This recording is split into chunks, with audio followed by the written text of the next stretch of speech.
Truth Frequency Radio is your #1 source for news and information without the hate, hype, and fear.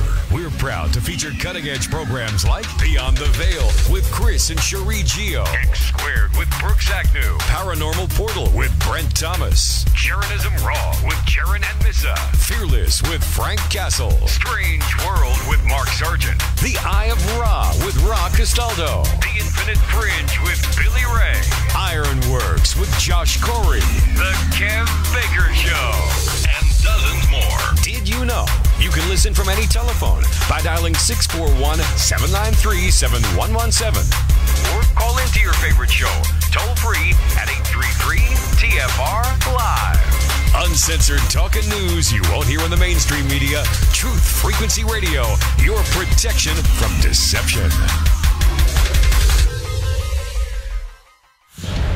The border wall, Syria policy. I'm Ann Cates. President Trump will make his case for a border wall tomorrow night. The president's tweet says he will, quote, address the nation on the humanitarian and national security crisis on our southern border, end quote. Stressing the humanitarian aspect of it first is a reminder of the border camps as opposed to turning away would-be asylum seekers. Aides say he's not likely to declare the situation as a national emergency in the address and will try to restart negotiations by sending teams to Capitol Hill Wednesday. Thursday brings a planned border visit, but where is not known. Bob Costantini, the White House. Meanwhile, a Trump administration official says that tax refunds will go out on time during the partial government shutdown. The IRS might recall a large number of furloughed employees to process returns, probably without pay. National Security Advisor John Bolton has said U.S. forces will remain in Syria until ISIS is wiped out. Correspondent Barbara Starr reports additional troops will be deployed to help with the pullout. Some of them will be driving heavy transport vehicles. You have to get equipment, weapons, ammunition out of there. If you can't get it out, you have to bomb it, destroy it in place. You're going to have to put in more aircraft to get troops and additional equipment out. A suspect in the Houston drive-by shooting that killed a 7-year-old girl faces capital murder charges. Eric Black Jr. is being held in the Harris County Jail without bond. Authorities say the 20-year-old admitted to his role in Jasmine Barnes' killing. Harris County Assistant District Attorney Samantha Connect says she's dedicated to finding justice for Jasmine. Because no 7-year-old deserves this. No family deserves this. Investigators believe the shooting was a case of mistaken identity. An initial description of the suspect as a white man prompted activists to call the killing racially motivated until learning the man charged in the girl's death is black. I'm Clayton Neville. On Wall Street, the Dow rose 98 points. The Nasdaq gained 85. I'm Ann Cates.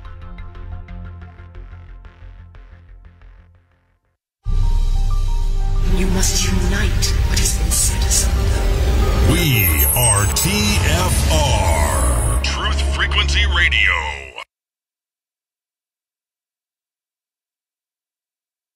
Astronauts to the moon.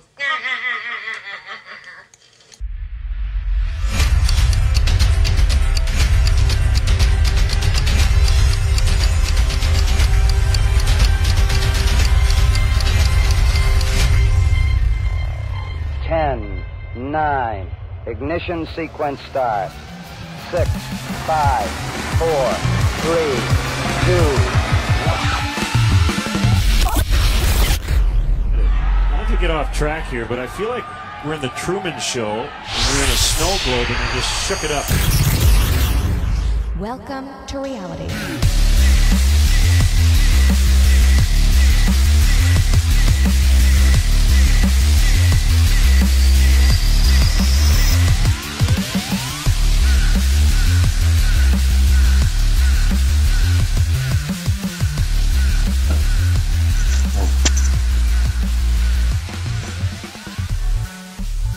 And good evening, ladies and gentlemen, boys and girls, and welcome to your protection from deception. That's right here at truthfrequencyradio.com and streaming live on YouTube.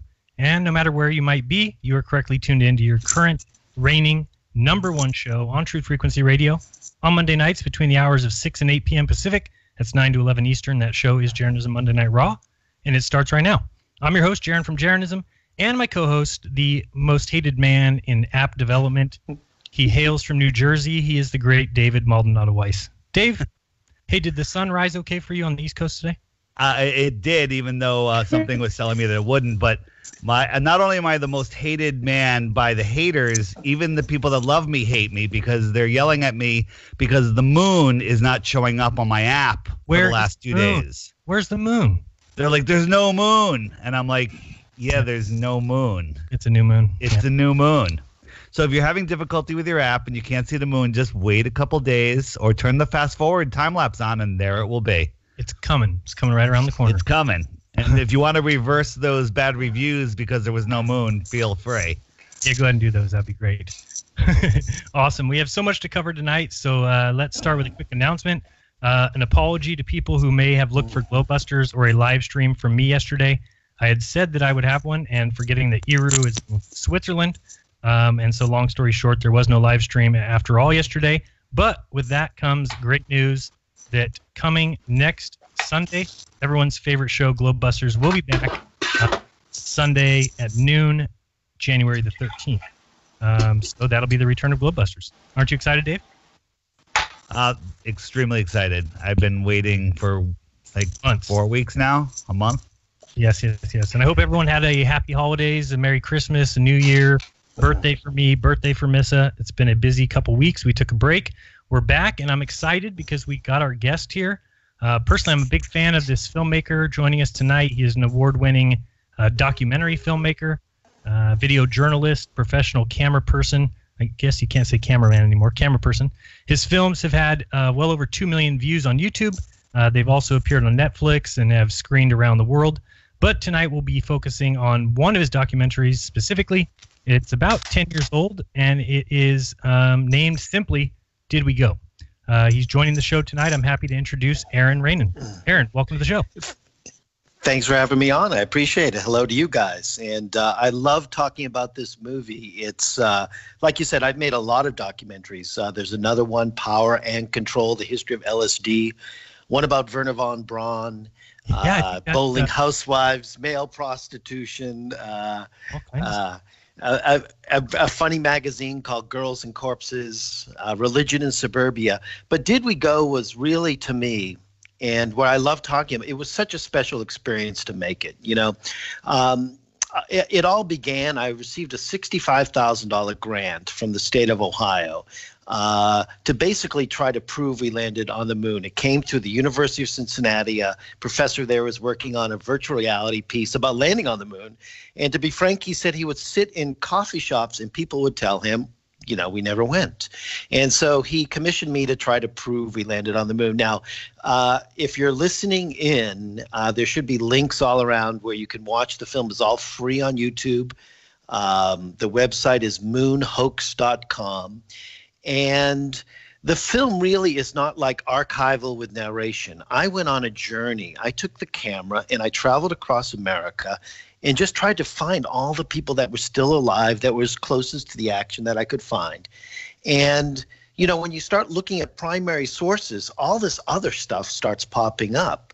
And so the film began as a journey to kind of prove we landed on the moon and slowly evolved into exploring the Nazis' role in NASA in the crimes that they committed during World War II.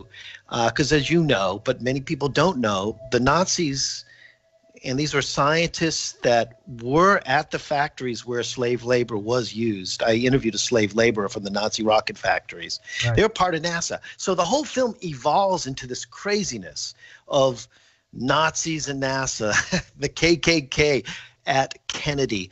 So it's a social justice movie, but it also raises the idea, which I believe both of you guys are interested in, is the idea that how do we as a population choose to believe in something? The concept of mass belief. Right, guys? Absolutely. I thought one of the best parts of the documentary was you asked somebody, how do you know we went to the moon? Because I saw it on the TV there. That's how I know. Right. And most people follow the same line of thinking. So one of the greatest parts of this documentary was I did get to interview Gene Cernan. I did get to talk to Buzz Aldrin, who charged me $500 for the interview. No way. Yeah, and I'll never forget, because this was a small budget. I do everything. So I'm carrying the camera, producing, shooting, editing, interviewing, all at the same time. And I'll never forget his ex-wife telling me how cheap I got Buzz. We're in the kitchen like having tea. And I also spoke to him about Von Braun, which I used in my other film, The Lost Von Braun. That's pretty much indictment of Werner von Braun. But one of the coolest people, obviously if people are listening, they're interested in space exploration. And one of the cool people, I tracked down the frogman that opened the capsule, guys, when they landed, and Clancy Heidelberg. And very interesting interview, really, really cool. And of course, I actually went to McDonald Observatory. I used the laser and ranged off the moon to test all that. So, I really did have an amazing journey that I share with you if you're watching the film. And it's fun. But, like I was telling David, we were having lunch the other day, and he asked me, well, do you believe, Aaron? You remember that, David? Hello? You're on. Again, I start off the show on mute all the time. Absolutely. The most interesting thing you said to me was that you got this grant to prove that the moon mission was real, and you're like, oh, this is a layup. And as you moved through it, it just got more difficult. Well, let's start there real quick, Aaron. If you put your personal opinion of whether you think we went to the moon, were you able to prove that we went to the moon with this $65,000 in the Ohio grant? Right. Now, so... I used to totally believe we landed on the moon. I used to send to the Johnson Space Center. And my friend who actually commissioned this, we'd be in my studio in San Francisco, and we would watch all the moon buggy footage. We were total fans of, and I still am. But, if you ask me, do I know or do I hope we went? It's more like I hope we went. I wouldn't say I'm 100% sure. I'm 70 to 80% sure we went. And now you may say, well, Aaron, how can you say that? Well, as you guys know, I was in at Houston. I was at Mission Control, and I'm interviewing Gene Kranz, the flight director. And inadvertently, during that interview, he tells me that he, for his own book that he's writing, has been trying to track down the original telemetry and science data connected to the Apollo 11 mission. Now, these are tapes and tapes. Remember, there's no compression back then, guys. So these are at least a room full of tapes. And in fact, later they found out that the original video was directly fed to that. What we saw was what we call a rescan, a camera on a computer monitor, but the actual high-def footage was embedded in these not high-def, but better-looking footage was embedded in these telemetry tapes. And he told me they were missing. Can you believe that, guys? No, I believe it. I mean, we believe it. Yeah. And so then there I am. I fly to the Goddard Space Center, and because I'm working with the state of Ohio, I had what I call the magic letter that let me go up Launch Pad 39 and have some special access, which is so cool. And basically, they revealed to me that they can't find the Apollo 11 telemetry, that in the archives they have every other mission but Apollo 11. And then, of course, those of you who are listening, you probably know the story, how some guys at one of the dishes retired and decided that would be their retirement project to find the tapes. And then NASA ends up coming and saying they taped over the telemetry tapes from Apollo 11 for budgetary reasons to reuse them for other purposes. So it was stuff like that I'm like, oh, in fact, every time I saw like a weird anomaly, I was depressed about it because I was trying to prove we landed on the moon, and this just made my job more complicated. You know what I'm saying, guys? Yeah, absolutely. And people might remember you from, two different shows I saw you on was one with Glenn Beck, which was he was just acting like an ass and basically humming behind you talking. The other one was with Geraldo Rivera, and I thought that was the funniest thing I've ever heard when you're talking about the tapes that are missing, so is Bart Seibel, and then it gets to Bill Nye's time, and Bill Nye gets in there and says, quiet down, guys, quiet down, I got this, and then says they only lost one tape. Yeah, it's, but the crazy thing is that they didn't lose them, they erased them. You know what I mean? Now, I don't know. I mean, and then Neil Armstrong, Aaron, you'll see my film. Wait a minute. Aaron, how many tapes were there, Jeran or Aaron? Aaron and Aaron. That's kind of cute. 13,000. I don't know the exact. I don't. How many? So 13,000 tapes. So to manually record over them, you have to load them and you have to consciously record over them. That's impossible. You can't do that with moon mission tapes. Guys, when I win the 1,000 years. When I win the Pulitzer Prize by accident, I want you all to have a beer with me. Hey, Aaron, I have a question. Were you accepted well when you went to NASA? First of all, I'm very jealous because if I were to be given a wish or a dream, my dream would be that somebody funded me to go investigate NASA. That's my dream. That's what I want to do. So I'm very jealous that you got to do that. But I'm wondering how they responded to you being there and asking these kind of questions and actually go. Were they rude or were they open arms? It all depended. I had an incident actually at Houston and at the whole Johnson Space Center there. I had arranged to actually film there. They were going to let me see the original moon rocks, look at some of the original negatives, really, really explore stuff. And, I never lie about what I'm doing. So I said, and I had this magic letter, I'm trying to prove we landed on the moon. So that I was pretty open about what I was doing. And I arrived and the PR guy said, oh, no, you can't do any of that. And I go, what can I do? He goes, take the tour. Wow. And I had spent quite a bit of money. And I'm like, take the tour? He goes, yeah. And he goes, you can watch videos in the media center. And, obviously I was depressed. I mean, when you be spending thousands of dollars and there I was, I had my Chrysler Sebring convertible in Texas. I was all ready for this. And, I'm not a revenge guy, but I decided and I called CBS TV and all the TV stations. And I just I pitched the idea that I was there trying to prove we landed on the moon.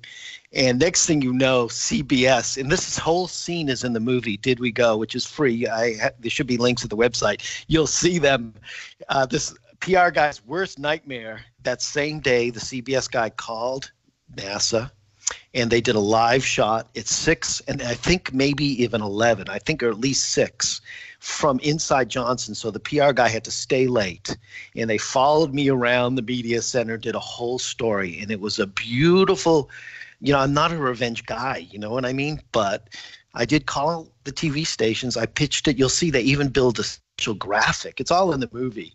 And, but that was disappointing. But I will tell you that most of the people because I was, I think, being upfront and honest and actually enthusiastic about the space program, I had some wonderful experiences, even with some space scientists that I didn't even edit into the movie. I think people respect you if you're not trying to play games. You know what I mean, guys? Yeah, absolutely. One of the parts of the film that I was a little confused on, or the way you portrayed it was that people were very standoffish in Ohio to you. Is that really how it was, or was it just those select few people that were in the film? I'm going to, again, if you haven't watched the film, obviously my first goal was to try to talk to Neil Armstrong. And I staked out his house in Lebanon. Oh, excuse me? Isn't he in Ohio? Right. So I staked out his house in Lebanon, Ohio for a few days, nothing. And so then we opened the film where I'm on WLW. Mm-hmm. I had an hour on a talk show where we had a Neil Armstrong hotline line trying to get him to call in. And so then I decided, no luck. Let's go just learn about his legacy, right? So actually in the film, there's a whole segment where I go back to Wapakoneta, Ohio. And it's a disturbing kind of weird segment. I'm staying at a $25 kind of like cheap hotel. The locals are telling me about how it used to be like they told me in Neil Armstrong's hometown there used to be a sign outside that if you're black, don't let the sun shine on your back. Mm-hmm. And it was also a German sister city. I think that it's no accident that if we did go, Werner von Braun wanted someone with German ancestry on the moon first, to be honest. I interview his like elementary school best friend in the movie. He talks about playing in this German band. But he hadn't seen Armstrong in a while, right? Because he said, "Where are you?" Yeah. Oh. And then I find actually the garage that had a mini planetarium-like telescope on top where Neil was like first checking out the stars. It was really, I mean, like if we did go, it was very special, I have to say. But you never talked to Neil Armstrong. And this isn't just you, because he's never given any private interview to any interviewer or filmmaker. But he also didn't call in, or you never got a chance to talk to him, true? Correct. Yeah. Aaron, what was there anything? Can I share? I'm sorry. Go for it, David. No, my question is: was there anything that you experienced, the person that you met, that made you put a tick in the "we did go" side of the box? Please don't say Buzz Aldrin. Okay. You know, I'm trying to reflect the moon rocks, you know, and then I found von Braun was in Antarctica, but someone posted the rocks in Antarctica from the moon that came down would have been heated up, so they wouldn't be similar. So maybe that's something. You mentioned, you know, my only. So can I share something with you guys? So here's the deal. So I thought, let's say, okay, if we didn't go, the Russians would have squealed, right? Because they would probably had the tracking ability. I'm thinking they could watch this thing going down somehow. So I just, for the hell of it, I Googled when was the first time we made a treaty to reduce our nuclear arsenal with the Soviet Union. And it was just like 3 or 4 months after the 1969 landing. Isn't that crazy? So, I mean, I'm saying that they used it as blackmail, but it was just weird to me. It was like one of these weird anomalies, just like in the movie. But I don't know. I mean, it's one of the other things, you know, in the movie that I really want to give credit to is the author Ralph Renee. And Ralph wrote a book called NASA Mooned America. It might still be on sale on the internet. Again, it's NASA Mooned America.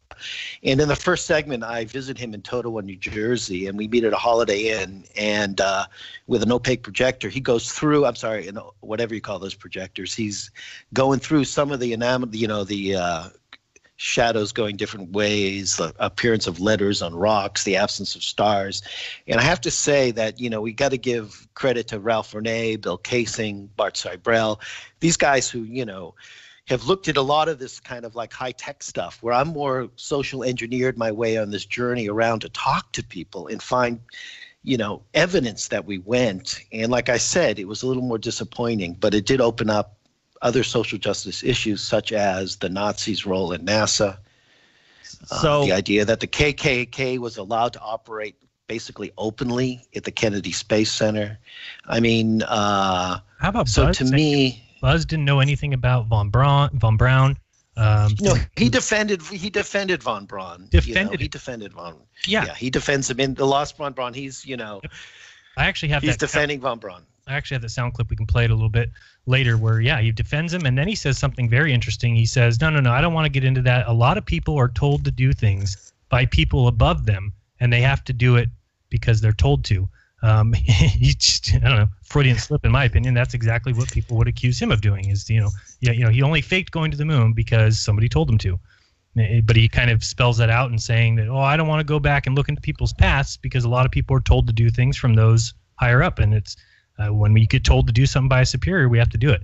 I think that's so Aaron, I asked you if anything you put a tick in the "we did go" side, and one of the things you mentioned the other day was something about the moon rocks. Where you had some question there, and you mentioned to me that that moon rocks did fall in Antarctica. Where did you get that information from? In my research, I don't have the footnote right here, but moon rocks do fall in Antarctica. They are pushed by the snow up against toward the mountains. Von Braun was in Antarctica prior to the Apollo 11 mission.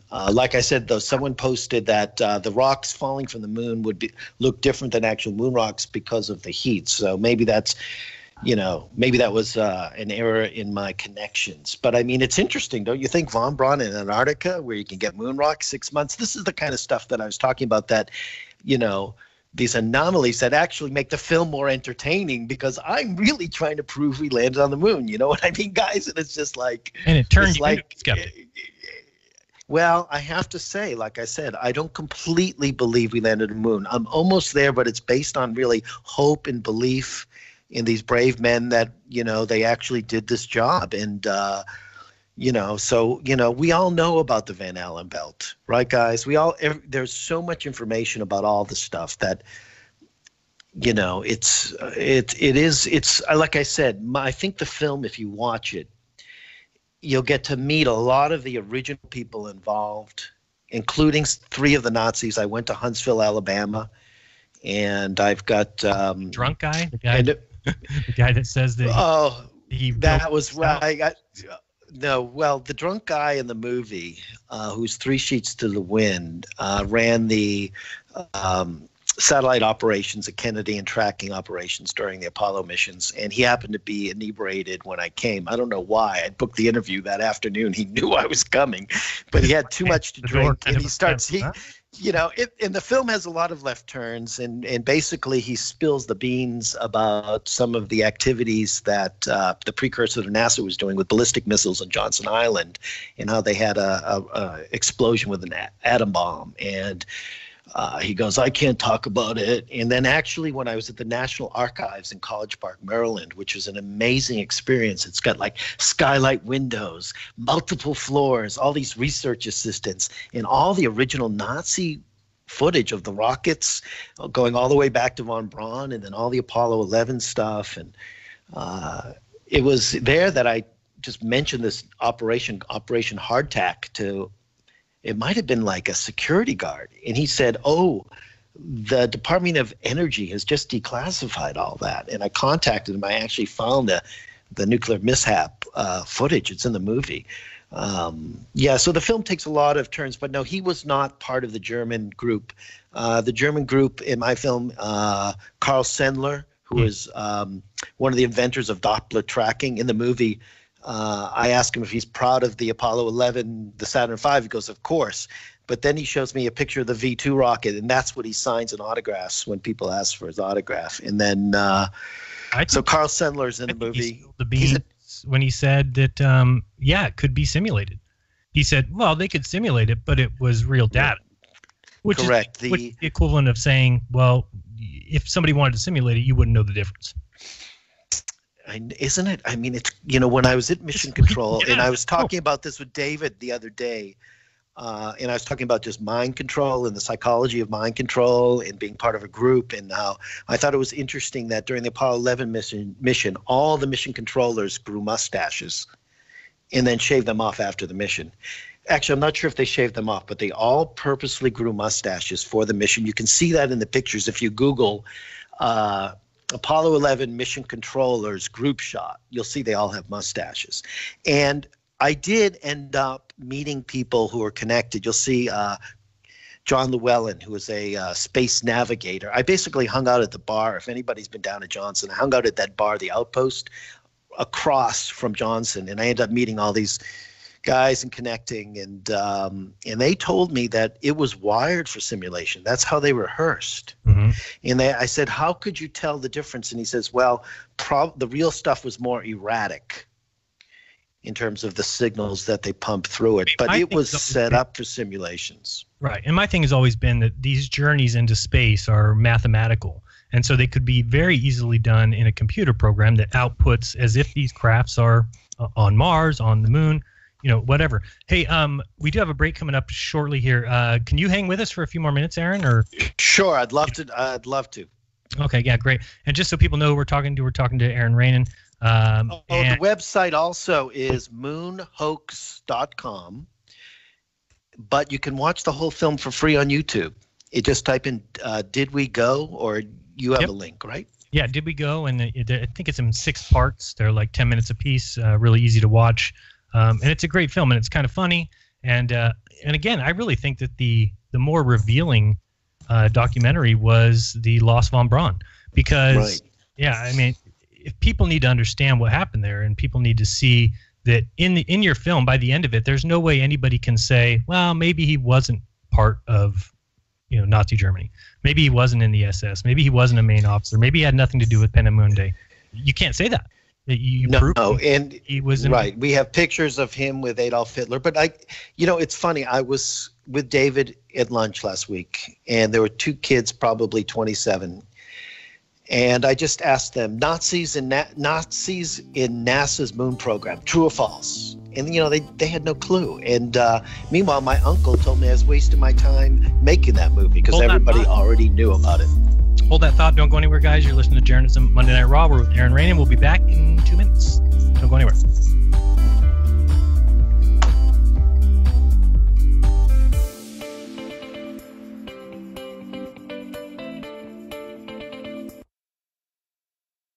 Tell me about the waters of your homeland, Marty. It is well known that the key to escaping the Matrix is purifying your consciousness. But our consciousness is bombarded daily with chemicals in the air we breathe, the food we eat, and the water we drink. This is why we are proud to bring you TFRwater.com, where you can get the Alexa Pure water filtration system. Unlike typical water filters, the Alexa Pure comes standard in stainless steel to keep your water free of BPA and dangerous chemicals found in plastic. This revolutionary water filtration system removes 99.999% of all contaminants, including fluoride, a dangerous neurotoxin added to drinking water, which was first used in Russian gulags to keep prisoners docile. This is standard without the need for expensive add-ons. The Alexa Pure retails for $199, but you can get $50 off by going to TFRwater.com now. Supplies are limited. 4 per person, please. Hey, it's Grace. Can we talk about something serious for a minute? Your age. Getting old has its perks. But remember, being a few years younger, your hair was thicker, you didn't have so many wrinkles, that extra weight wasn't haunting you, and you just felt better. Well, we can't turn back the clocks and go back 10 or 15 years, but you can start feeling and looking 10 or 15 years younger with Nature's Youth RSF. It's a doctor-formulated daily supplement that helps your body maintain its peak performance and fight the aging process. Imagine sleeping better, looking better, and feeling better. See how Nature's Youth RSF has helped thousands of people just like you at natureyouth.com. Natureyouth.com. Imagine how it will feel when your family and friends are asking you what you did to look so good. Your secret will be Nature's Youth RSF. It's time to start looking better and feeling better. Learn more and order your Nature's Youth RSF at natureyouth.com. That's natureyouth.com. That's natureyouth.com. He was the deputy director of MI6. Britain's most senior diplomat. He was knighted by the Queen and in charge of thousands of highly trained spies. But he was also a member of the Paedophile Information Exchange. He had 45 diaries full of sex fantasies with children. His friend was the private secretary of Margaret Thatcher. He strangled a child and hit another with his car. He raped young boys and organized orgies with children for other politicians.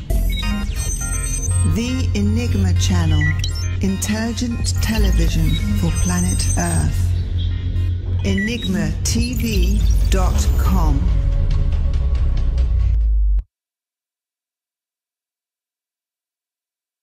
This is Truth Frequency Radio. No hate, no hype, no fear. Real people, real radio.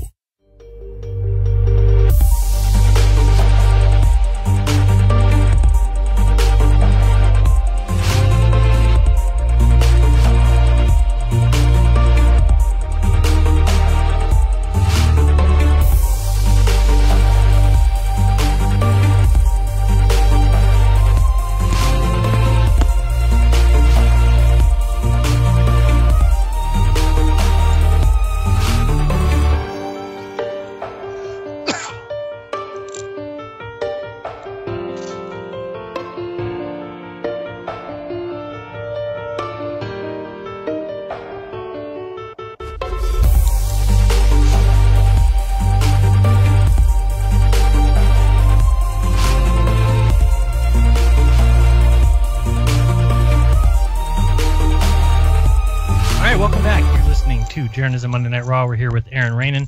And Aaron, here's my issue. So you were given $65,000 from Ohio, which is Armstrong's own state. You were given access to NASA, to Gene Kranz, to the archivists, to these original German scientists, to Buzz Aldrin. I should watch your film, Aaron, and be convinced that we went. So my confusion is, you stated here tonight that you might be a skeptic, but you hope or you think that we went, but your video doesn't match at all what your opinion is now. Your video shows very clearly that you can't prove it. So isn't it? Well, it's really how can I? It's hope. It's hope that we really went. It's blind faith, just like that band, you know. And hey, at least I know that's ridiculous. Well, and Aaron, you know, I say that is the one of the biggest problems. Most people like yourself, you know, we hung out for a while. I can tell you're a good person, and it's hard to imagine the evil that's in this world. So just on the fact that there's things that we couldn't do, we couldn't lie like that. We have this faith, but when looking at the moon, especially after watching your video and doing any research, there's nothing that ticks off in the we went box, and it's just blind faith that has you maintaining the 70% possibility that you think we went. It does. It does. Hey, guys, I'm wondering, can we talk about my LSD conspiracy documentary and switch gears for a moment? Do you think that'd be cool to talk about Colonel George White and the LSD CIA brothel in San Francisco and a bunch of preachers getting fed mushrooms at Boston University? What is the name of does that interest you guys? Well, we can do that. Because, I mean, to me, like, we've kind of talked about the moon, and everybody kind of gets it, you know. Well, I made a movie. Who knows if we went? I got blind faith. So, you know, I mean, that's why I keep thinking if we switch gears and the folks who are listening now, they might be interested in this history of LSD and the CIA's involvement in the 1950s. Well, this show and my channel is very much into the fact that I am a complete believer that NASA has been blowing smoke up the public's, you know, ass since 1958. But let me just ask you this: as a filmmaker, so let me at least promote that movie. It's called Power and Control: LSD in the '60s. It's free on YouTube. Power and Control: LSD in the 60s. And I hope you guys, if you enjoyed Did We Go, you watch that. It's the same kind of journey style. And we'll make sure it's linked up in the description. And I did start watching it the other day, and it's excellent. I can't wait to finish it. Well, I appreciate you taking this little pit stop to discuss that. But, you know, I'm happy to talk about the moon landing. And, of course, you know, Werner von Braun is a Nazi criminal. There should not be a von Braun Civic Center in Huntsville, Alabama, which there is. Right. 10,000 slaves were forced to dig underground tunnels for the Nazi rocket factories. The slave that I interviewed, he was a slave laborer in Werner von Braun's Nazi rocket factory, talks about 6 months. 6 months after they dug the tunnels, this was actually Mittelwerk in central Germany. They tested the rockets on the Baltic coast of Nuremberg. He said they were like blind men coming out of the tunnel. They hadn't seen light for months and months. In fact, in front of these tunnels, outside the factory, they would hang 6 people. Well, roughly, a number of people hung every day accused of sabotage. And this guy, Arthur Rudolph, would sign the death warrants. This is in Germany, World War II. After the war, Arthur Rudolph became NASA's head of rocket manufacturing. And this guy, Arthur Rudolph, why didn't I learn that when I was learning about science after the Boston Museum of Science? So the second film we're discussing now, The Lost von Braun, which was brilliantly edited by Douglas Robbins in a collaboration. This guy was a genius, set it out like you said, like a complete legal argument. Oh, it's great. And Douglas Robbins, he did a really great job. Why didn't I learn that when I was learning about, you know, it's there was a guy from the Department amazing that the second film we're discussing now, The Lost, Eli Rosenbaum. Said flat out that if von Braun was alive today, he would be tried for war crimes. Ironically, he would show Did We Go to new interns at the Office of Special Investigation. He liked that film. Eli told me he liked that better than the von Braun, the straight ahead von Braun thing. Yeah, but the idea that, you know, tried for war crimes. What about this idea that you're a filmmaker, right? And so you said that you did did this all on your own, meaning you're carrying the camera. So my question is, as a filmmaker, can't you, or don't you, or should you, don't you look at 1969, the technology, and start to question the fact that they were filming on a moving moon rover and this moon buggy? They're sending all the staff back, meaning you're carrying the camera. You can't just walk around with your camera. And I mean, how long would your camera last until the battery? Don't you look at 1969? Well, you know, I'm not an expert on it, so I can only address the stuff that I examine. But I know that you guys and Dave have looked into all this stuff. You know what I mean? And I think but you know, I don't just walk around with your camera. No, how long? Can you walk with your camera? I mean, can you go? If I told you I need you to go do a documentary and film a football game, I mean, can you just go with your camera and it lasts the entire time and it can telecast? Can you walk with your camera? Yeah, I can do that. Right. I have like a 3-hour battery. You know, I can wear what's called a live fusion quarter pack on my back that could broadcast it live for dozens of hours, actually. And that's how we operate as a journalist in Manhattan. That's how I broadcast live. You know, he's doing that from like, whether it's Weinstein's court appearance, the sentencing of Michael Cohen. That's how we broadcast live. You've got a 3-hour battery pack now. Yeah, on my back. Right. Could broadcast it live. Back then in 1969, dozens of hours. Could they do what they claim to have done? As a journalist, could they tell? You know, I don't know. I'm not an expert. I am not an expert doing that. I wish I could. All I know is I wish they hadn't erased the telemetry things, because then, if we did go, we'd have this gorgeous, clear video. And now we're seeing what. They didn't erase the tapes. Where are they, Dave? They never had them. They claim to have done. Let me ask you this: did you look into at all the fake moon rock that was given to Holland? I didn't know this was going to be an ambush interview. No, it's not an ambush interview. We're on the same team here, Aaron. No, I'm joking. That's joking. I'm joking. Next time we do a video, we have this gorgeous, clear. Like I said, I wish that I got to do some of the stuff that you did. Did you look into at all the moon rock that was given by the 3 astronauts to Holland, and then it ended up being a petrified wood? No, but one of the science experiments that I did do was I did go to the McDonald Observatory in Texas. It's supposed to be the darkest place in like America, and it's just a telescope farm up there. It's really cool. Everybody sleeps all day because they work all night, and there were people tracking near-Earth objects on one telescope, and they actually gave me a week at the University of Texas with 2 people, and we and I showed Dave the footage of this.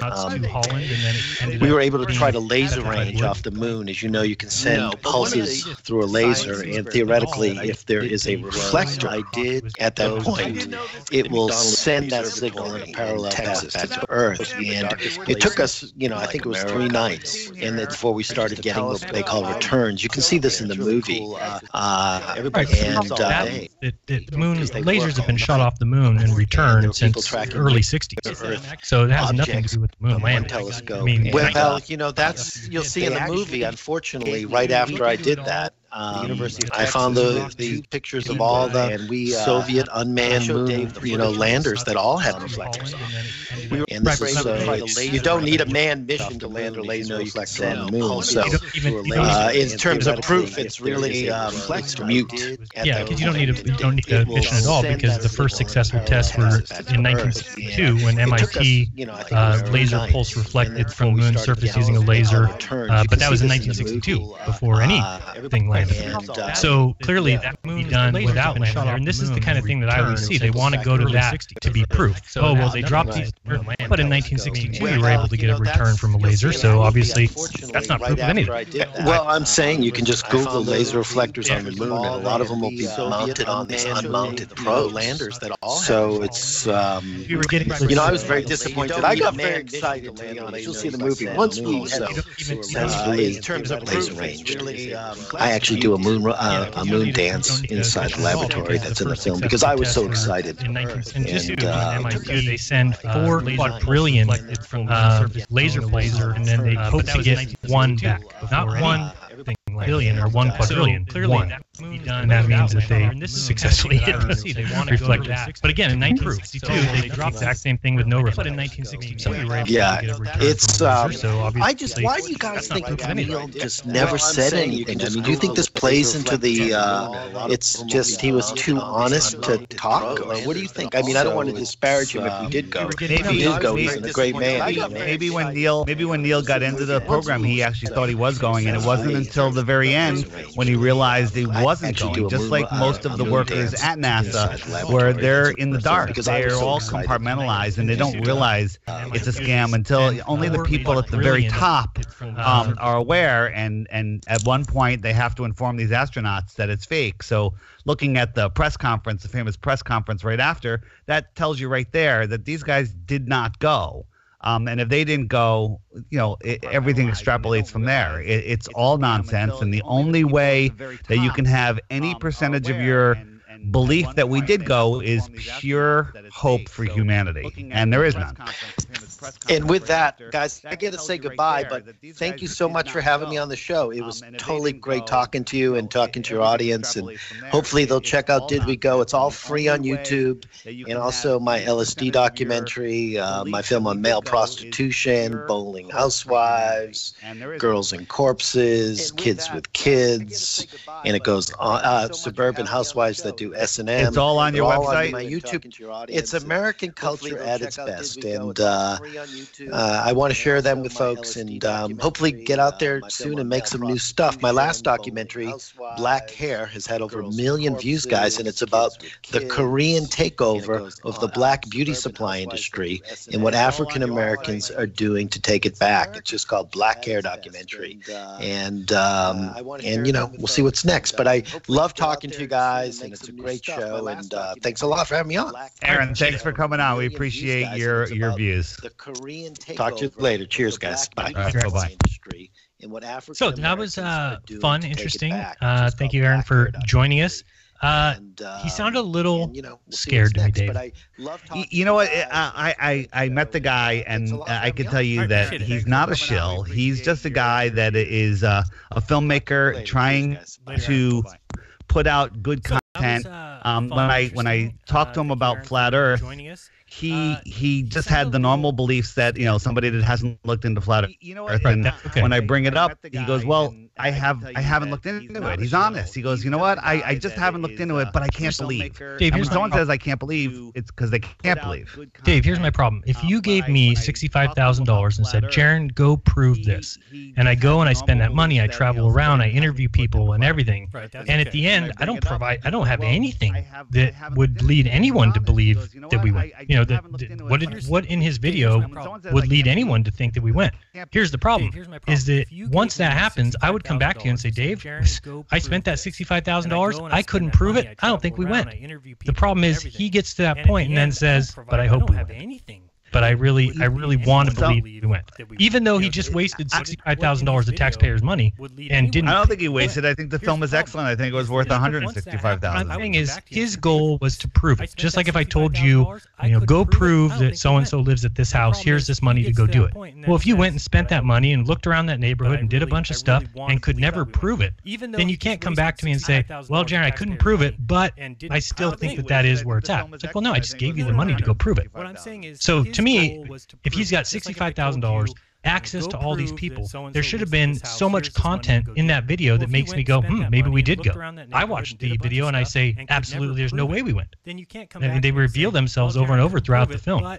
I think he's just a guy with some hope, and maybe he gets to a point where he doesn't want to look further. I sized him up as an honest, smart, nice guy. So I like what he's doing. It's just if you ask me, we have some major difference of opinions. And the one thing he said to me, as I said before, was he admits he hasn't looked into these things, so he can't comment on them completely. Right. Yeah, my hope would be that I agree with that. At least he's a skeptic, right? I mean, somebody was given money to go prove that we went to the moon, and they came out of that exercise a skeptic. As I said before, That's not what should happen. He admits he What hasn't should looked into happen? these You should things, go so in he there, can't spend that comment money, on and them give a bunch of proof and prove it to everyone that we went. Instead, all it opened up was a bunch of holes. I want to listen to one thing real quick. This is from part 3 of his documentary, The Lost von Braun. Just listen to Buzz Aldrin here. First of all, we're talking about Werner von Braun. He's implicated in all these deaths that were at Penemunde, the rocket factory. Listen to Buzz Aldrin make excuses for him, and then I want you to hear what he says after that, which I think is a Freudian slip and a big one. But listen to this. I was not aware of any of these stories that I think people who do research and the media want to create something of news, so they want to dig up whatever they can. Okay, so people want to create news, so they want to dig up whatever they can. So he's talking about with von Braun, as if people went and dug up his Nazi past. No, that stuff came out with documents. And I feel in a lot of ways that that's motivated not by really a search for the truth, but can we come up with something that's different, sensational? Can we create a hero? Can we create a person who really does great things for us? And then can we find something in his background that we can criticize? That's ridiculous. I mean, nobody operates that way. Nobody says, let's build this hero of von Braun, and then let's go back and see if we can figure out if he's a Nazi. Nobody did that. It's just what happened because he was. Now listen to this. I think this is the most revealing quote in the movie. I don't really put too much stock in those stories, and I'm certainly not that interested in delving into somebody's background. All sorts of things are done for a person's country by direction of those above us. Let's hear that again just one more time, because he's basically describing himself. He doesn't want to look back into people's pasts because all kinds of things are done by people who are given direction from those above us, he says. Let's listen again. Families. So I don't really put too much stock in those stories, and I'm certainly not that interested in delving into somebody's background. All sorts of things are done for a person's country by direction of those above us. I think that's great. Mark Passio talks about order followers. They are the worst scum on earth. Absolutely. If you haven't seen that, look up Mark Passio order followers, and really you'll get a good taste of what that means. Yeah, no, I mean that's the thing, and I believe that they are told that they're doing it for the right reason, right? I don't think that they get these guys together and say we're going to lie to the world. I think it's much more of like, well, we're having trouble getting to the moon right now, but we have, Kennedy said we needed to do it, and we're gonna eventually get there. So you guys will be first, but then people will get there after you, and then you'll be kind of forgotten.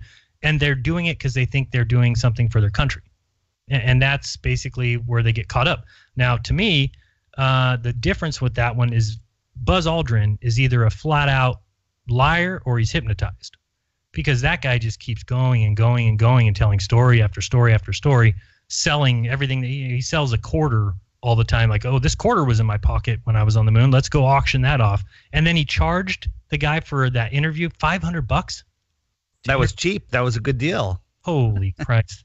You got to be kidding me. I mean, it's just ridiculous. I mean, if I was the second man on the moon and somebody said they wanted to interview me, why wouldn't I just say okay?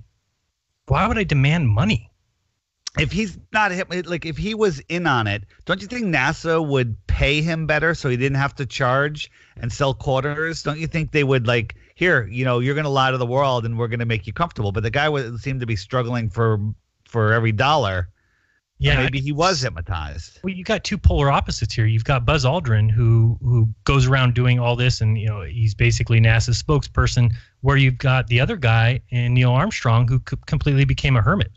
So that's why I don't know if maybe I don't know if you want to call it hypnotism or whatever, if that took on Aldrin and not Neil Armstrong, or maybe Neil Armstrong just could never. I don't know. That's a problem to me. You're the first man on the moon, and then you would have known that, and then to come out of it and say, well, I'm not going to give any interviews to anybody.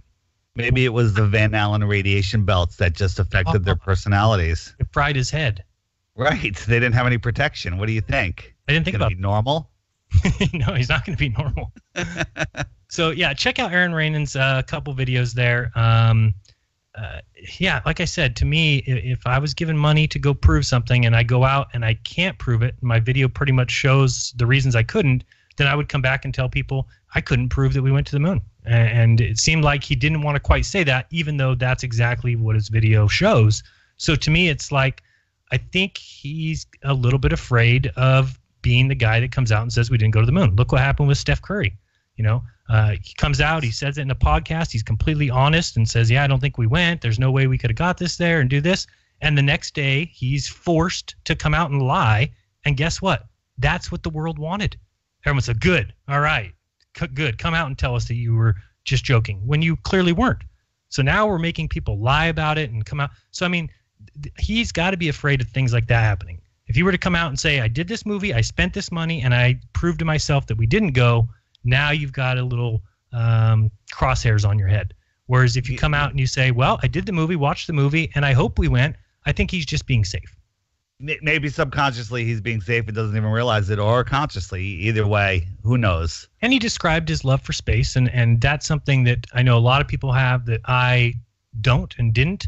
And maybe that's a big difference, is I never cared for it. But, you know, he talked about moon buggies and his friends watching it. And I think that's a big part of it. I mean, anything that is in our, you know, conscious mind from a young age, we may not even know that it's there really, but you just grow up with these beliefs. And it's all because these guys have basically stolen reality from us.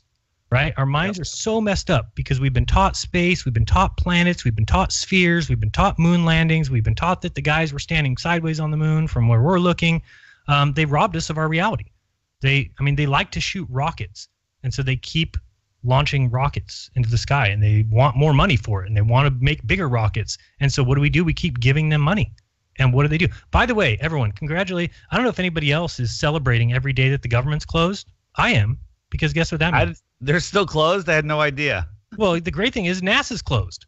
So I don't care if it ever opens again. Couldn't care less.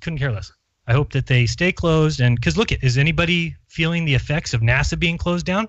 No, because they're a movie agency.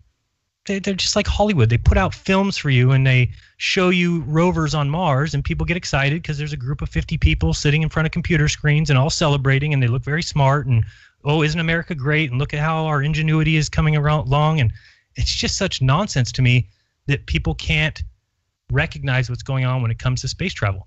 One of the things I talked about in my live show the other day, Dave, and maybe you can quote it better than me, is Crow's Law of High Definition. Use it all the time. Crow's Law of High Definition. It says anything that's interesting that can be filmed in high def will be filmed in high def. Absolutely. Yeah. And I think, so when you think about that, just remember that we just had a Chinese lander drop a little rover on the moon, on the far side of the moon, and we got 2 or 3 grainy images. Now think, 1969, we're talking 50 years ago, we have people go to the moon and they're able to telecast live footage from the moon. And they send back live footage. Now, 50 years later, 2018, 2019, and we can't transmit live video from the moon? You want my answer on that? Oh boy, do I want to I'll call for Baller Dave. Baller Dave, can you tell me what the reason for this is? Yes, Jism. They were on the front of the moon, facing Earth. Okay, they're on the backside. They can't transmit through a rock, even 50 years later. They have a satellite. They have a relay satellite. They sent up last month. And that's why it's grainy. It's 238,000 miles. Oh, okay. What about how's your cell phone, on a long distance shot across our thick atmosphere? This is going through space, Van Allen radiation belts. Of course it's going to come back grainy. Baller Dave, have you ever seen the image of Pluto? Of course. Is that grainy? Yes. Grainy. Oh, it is? Baller right. Dave left. Oh, can I get real Dave back? Yeah. He doesn't like coming up to the break. Did he just call me Jism? I don't know. I didn't hear that at all. Go back. If he did, oh man, we're gonna have words. Me and Baller Dave next time he's on the show. Anyway, I got carried away there. I don't know what I was talking about. We've got a lot coming up after the break. We may get to some calls, but we got a lot to talk about. So we'll definitely get the calls in the last half hour. We have to. But Owen Benjamin, we have to talk about him. Yeah, and I'm in the Owen Benjamin fan club of banning everybody. I totally agree with him. I don't need anybody. If you hate the show and you're listening right now, you're a fool. If you hate the show, turn it off. Turn it off. Get off the chat and go do something productive with your life. If you haven't seen the video I put of Owen Benjamin singing Pink Floyd, banning people, it was probably the greatest thing ever. And he's ruined Pink Floyd for me, because now when I hear Comfortably Numb playing in my head, I hear his lyrics and not theirs, and I can't get it back. Oh, man. I totally agree with him on so many things. I love how he just he's so frank about it all. And he's so close, Dave. I predict middle of the year. I predict tomorrow. Really? That's quick. Yeah. He's supposedly having Eric Dubé on. So, I think Eric is, probably well equipped to do it. The question is, will Eric flip and start calling everyone shills in the middle of the interview and blow the whole thing? Well, Owen seems like he's the same kind of as Aaron, where he just probably hopes he is a sphere. He does, but he's willing to look and he's willing to change his mind. We'll see. Right, absolutely. And he's so close because he already recognizes that everything NASA means. Don't go anywhere. You're listening to Jeranism Monday. Right back. But we're going to be on YouTube for the whole show, so stay with me.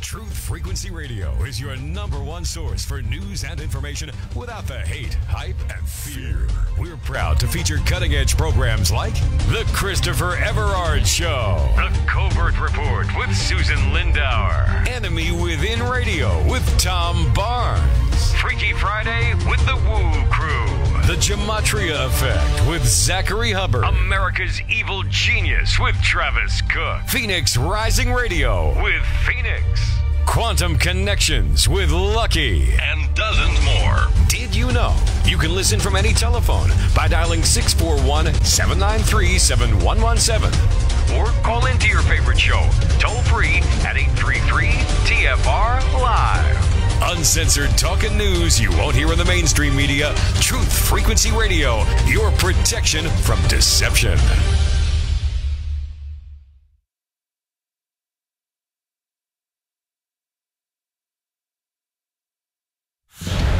The border wall, Syria decision. I'm Ann Cates. All the major television networks plan to carry President Trump's speech tomorrow night as he heads to the boundary with Mexico later this week. The president's visit to the border will be part of his communication strategy to highlight what he argues are dangers of border areas without fencing. Plus, he'll meet with Border Patrol agents on the front lines who are not sure when they'll be paid next. Last week, their union leaders endorsed President Trump holding out for the wall funding, but White House communications aide Mercedes Schlapp is asked about the hundreds of thousands of other workers who are also worried about when they'll get a paycheck. It is so important that they call the Democrats and basically tell the Democrats, stop the delay tactics, let's negotiate. Still, the nation's largest government worker union is calling on the Senate to defy the president and support House bills that would fund all departments now closed. Bob Costantini, the White House. The Trump administration's national security advisor has announced U.S. forces will remain in Syria, pulling back the president's call to withdraw troops quickly. Correspondent Michelle Kaczynski. Now you have John Bolton saying, no, U.S. troops are going to have to stay in Syria until ISIS is really defeated. The president said Iran now can do whatever it wants in Syria. The Secretary of State said, no, the U.S. commitment to countering Iran has absolutely not changed. Also today, Pentagon officials are telling CNN that in order to get U.S. troops out of Syria safely, they may first have to send an additional hundreds more. A 20-year-old man suspected of being the driver in a Houston shooting that left a young girl dead is being held without bail. Assistant District Attorney Samantha Connect. It's important in any capital case to ask for no bond. It's a right that we have, and this is the most serious offense you can have. Not only is it a capital, but it's a capital involving a child. And so we want to make sure that our community knows that they can be safe and that he's behind bars right now and that everyone can sleep just a little bit better tonight. On Wall Street, the Dow Jones Industrial Average rose 98 points. I'm Ann Cates.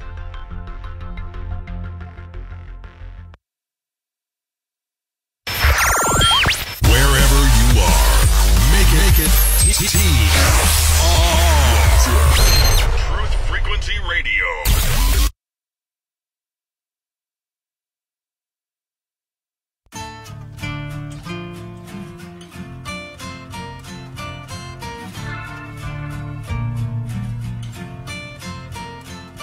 On the weekday, don't be surprised, don't be surprised.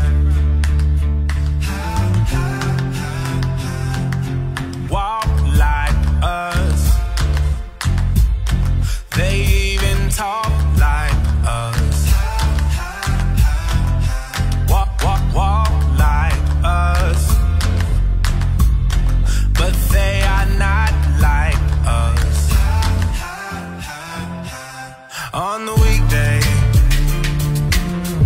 You can see the signs, you can see the signs. They wear the disguise. Look into the mind's eye. There's nowhere to hide. No stick-covered lines. Whispers from afar. You know, oh, sorry. Welcome back. You are listening to Jeranism Monday Night Raw, the current reigning, undisputed. Wait a second.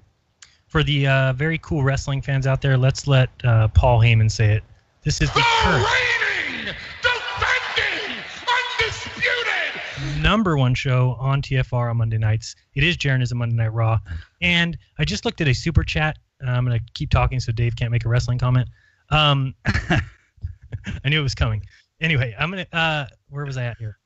So I just looked at the super chats. Thank you very much for those. I see one from JBBGGB who said, I don't trust anyone from Ohio now, which I thought was pretty funny. But as far as Aaron Rainin goes, here's what I recommend to everybody before you make a snap judgment. Go watch his documentary, because in my mind, the documentary does all the talking. You watch that documentary, you'll see that he was unable to prove any of it. So, yeah, he may not want to say that, but my only advice is go watch the documentary. It's 60 minutes. It's 6 different parts, 10 minutes, easy watch, and then you make up your own mind from there. He obviously had $65,000 to prove it to you. Your job is to decide by the end of the film, was it proven to you that we went to the moon? Or were there some interesting things in there, like the guy who is in charge of the satellite receiving station being asked, well, is it possible that this stuff was simulated? And he said, well, it could be simulated, but this was real data. Well, what do you mean it could be simulated, but you wouldn't know the difference? You wouldn't know. So people just want to believe. Hey, you caused a slight crap storm by not telling anybody that you're running the second hour. So we're all spamming links. Go here, go there. Then the link doesn't work. Where are we supposed to be watching? Well, it's always on TFR every Monday night. Okay. Between hours of 6. Sorry. How about on YouTube? It's still on my channel. All right. It's also on Ginger Sugar Bush 905. So okay, maybe I'll end it at the end of this break, so we don't have any calls on the show. We'll do that. Does that sound good? Will that make you happy? Hey, I'm happy either way. I just again, I spammed a broken link as always, and I think I'm going to give up trying to help in the future. So we should talk about the app that I plagiarized and able to afford a new vehicle. And if people don't know, there's videos out there saying that I plagiarized the app that David built. And I'll just tell the story again real quick because I think it's a cool story, which was Dave Weiss calling me and saying, Jeran, I got a great idea for an app. Okay, whatever. What are you talking about? Okay, it's a flat Earth map. We put the sun and moon there. We can move the sun on the. I'm like, can they do that? So yeah, I found a developer who can do that. Okay, and then we talked about the moon, and then we started adding features, and we added time lapse, and then Dave started sending me a link every damn morning. I woke up and there's a link. I have to click it. I got to uninstall the app, reinstall it, but I was the only one who got to see it, and so I saw this thing progress and come along great. And Dave was under the wire. I mean, he wanted to try and have it done by the conference, and we were like within a week. He was waking up for how long did you wake up at 3 a.m. for? You're still doing it, aren't you? I'm online in an hour and a half. I'm with them again. Yeah. Right. So I mean, it's nonstop. It's nonstop. He's been working with these developers who are, of course, in India, so he's got to get up early. And then the app gets finished, and and me as a friend to Dave, I post the video. He made the video. I just put it on my channel. And then to see people saying Jeran's plagiarizing this app, and he's charging people money, and he's making money off Page Wendell's app, and what a joke. I mean, it's just so sad that people are so butthurt about this app. Dave, what are some of the issues that you've been hearing, not including the people who are upset that it's a new moon? Yeah, the moon. We made an update, and then something went wrong, and so on Android, on half of the types of phones, it crashes, and it just doesn't work. That update is going live tomorrow, and that should fix that. The Apple, on the other hand, it had a problem where the weather was timing out because we had a troll attack. We can get into that if you want, but we fixed that. But then all of the buttons stopped working. The settings button stopped working. The featured video stopped working. So we made an update, which I actually got approved over the weekend, which I didn't think you could do. But Apple has a problem on their end where they're not notifying people that there's an update. And if you go to the App Store, there's no option to update. So if you have the iPhone app on iOS, iPad, or iPhone, and you haven't updated it since in the last 2 days, delete the app and then go back and download it again, and you'll get the bug-free version that actually has a new feature where I have a link to all of the archived videos. So if you're like, hey, with that video from 4 days ago or 2 months ago, what was it? You can click that button. We're adding a whole bunch of new features. Jump forward 3 months so you can really see the seasons. You can hide all of the features now, the video, the weather, the countdown timer, and you can turn off your location and set your own locations so I can't track you and control you as a flat earther. Nice. Yeah. But I still will be listening and taking your credit card information. Right, and listening to all phone calls. All phone calls and tracking you like Patricia and Mark did with their apps. Right. You have adopted Megatron as your sponsor, right? I can't comment on that. All right. Was I not to mention that? Uh-oh. Yeah, whatever. So the thing is, yes, there are updates, a few bugs. It's getting better. I'm getting so many emails from people. This is the greatest app ever. They love it. And I just, without going on too long about it, the biggest, the argument that the trolls can come up with is when you look at the sun. So I'm on the East Coast here, and in the morning when the sun's rising, I see the sun over Europe, over Africa. That's where the sun is on the app. And if it's over Johannesburg and I check Google what time is it in Johannesburg, it says it's noon in Johannesburg, just like the map shows you, because you're looking over it. But if you are on the ground below, on the spot where you're standing, you don't see the sun over in Europe when you're on the East Coast of America. If you drew a tiny little circle around yourself, like the size of a pencil eraser, that's where you see the sun.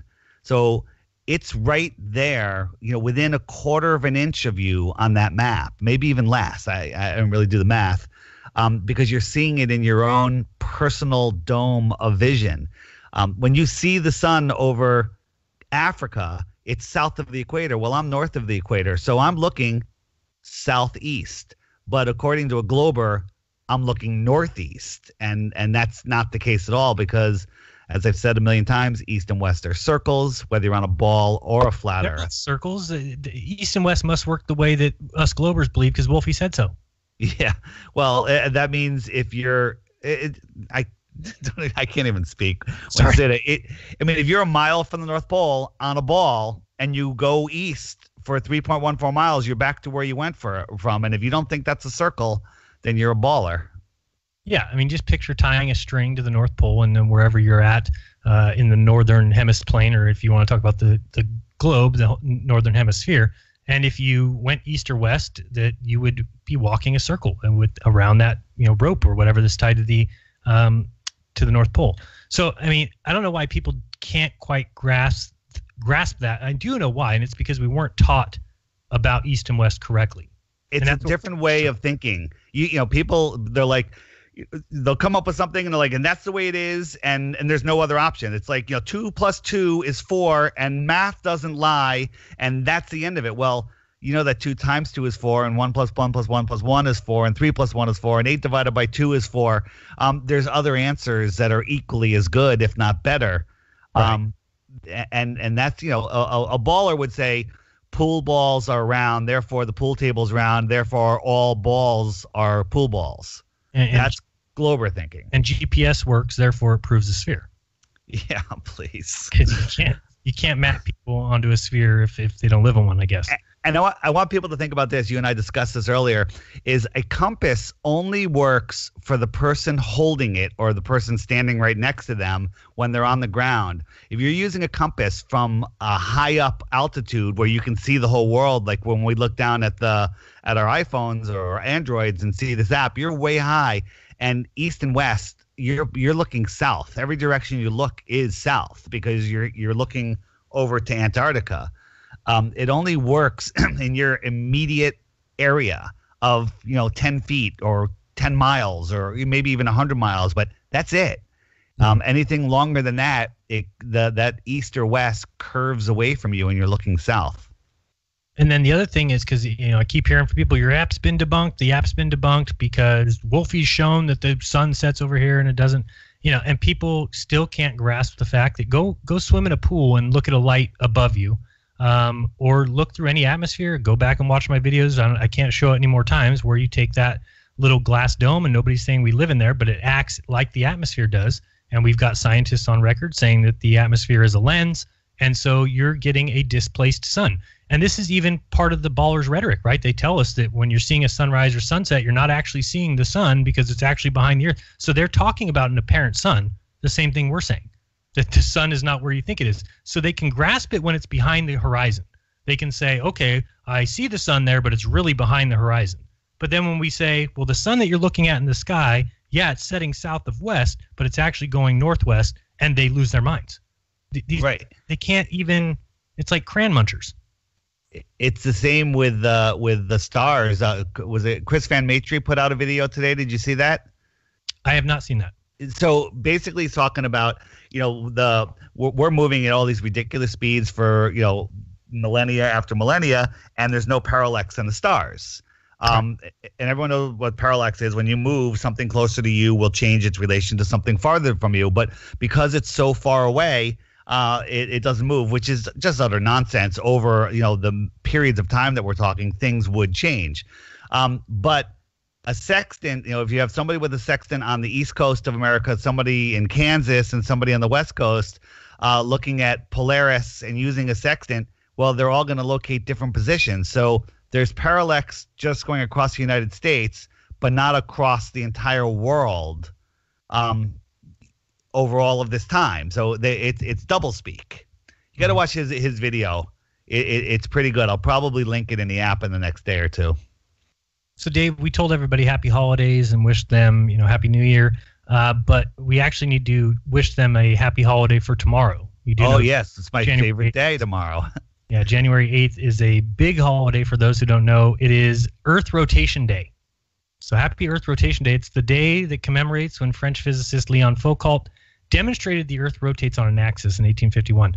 Now, here's the problem with this, and I still That's never... showing up in everybody's social media calendars. Well, if it's in mine, I'm going to delete my calendar. So here's the problem with it. So we're told that the atmosphere moves with the Earth. And that must be true, because if it wasn't, then planes would get to their locations, faster if they're going against the spin of the Earth towards the west, and slower if they're going with it. So here's my problem with that. The atmosphere moves perfectly with the ground. So if you set up any kind of a pendulum, how can it be deviated if the atmosphere that it exists in is moving with the spinning Earth? They need to choose one. You can't have both. It just makes no sense to me. The whole idea of same thing with Coriolis to me. It's just it's nonsense, because if you're saying that the Earth is spinning, but the entire atmosphere from the ground level all the way up to as high as you can go moves perfectly in line with the Earth moving, which it must, again. Otherwise, if it was slower or if it was faster, that would change plane flight times, and it doesn't. So I just don't get it. If everything's moving with it, there is no Coriolis force. Where is it coming from? The atmosphere is moving with the Earth. Is it the... And how do you explain storms that spin in the opposite direction sometimes? I can't explain it. I don't know if we need to go to Baller Dave. I would like to hear Baller Dave come back for one thing.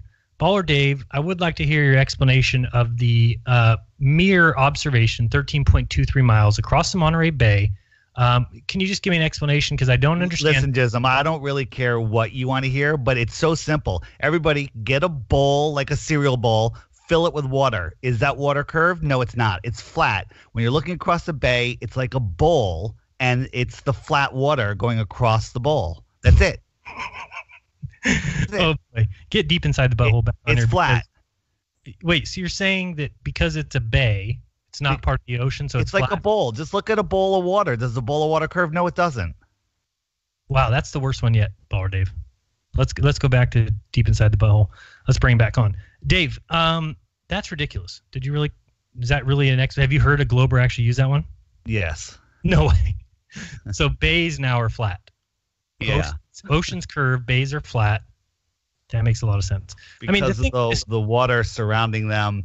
I mean, they'll make up an excuse for anything because it has to be. Yeah, I mean, the thing that people miss about the mirror observation is when you go out there and you try and do this test and it's June or July and you look across the water and you can't see that mirror reflect, then the immediate response from all the globetards is, oh, that proves the sphere. There's an obstruction. Okay, so let's go back there now in November or December, and now all of a sudden we do see the mirror reflection. Now remember, it's not hotter, it's colder. Okay, so we've got clearer air.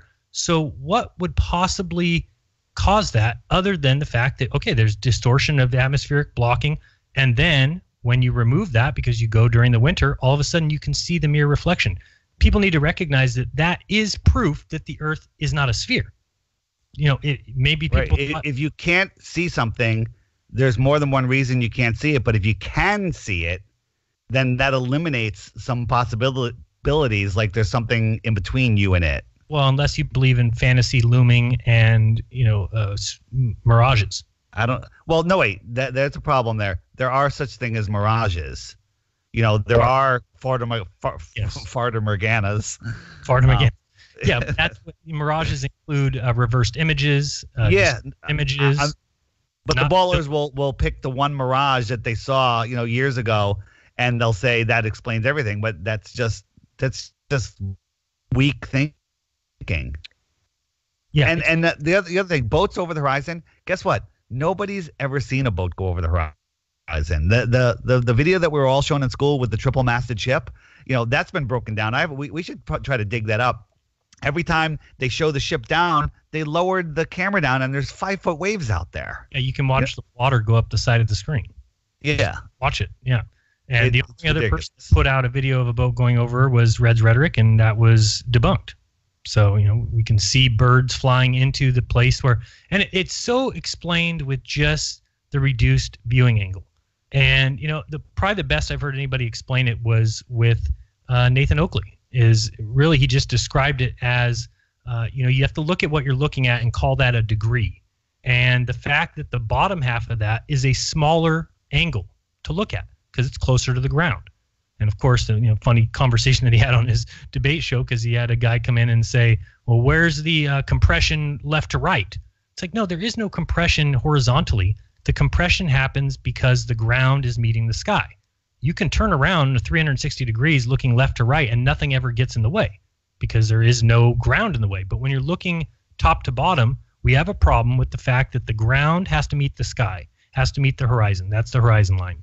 And if that is a small angle, it disappears. A good way to look at it is imagine you're floating in fake space and there's nothing around you, and you could see whatever distance that you believe you can see, but there is a finite distance that you can see. Well, spin that all around you in every direction, 365 and every dimension, you're going to create a sphere around you, right? You're in the center of your sphere of vision. Now put a land under your feet and it's going to cut that sphere in half. Now you're in your personal dome. Right. And then you just talk about that as things go off into the distance, they obviously reduce in size. And as they reduce in size, they get closer and closer to that breaking point, which is the horizon, which then gobbles up the item because it gets too small to be rendered to our eyes. And these things are known and people just can't grasp it.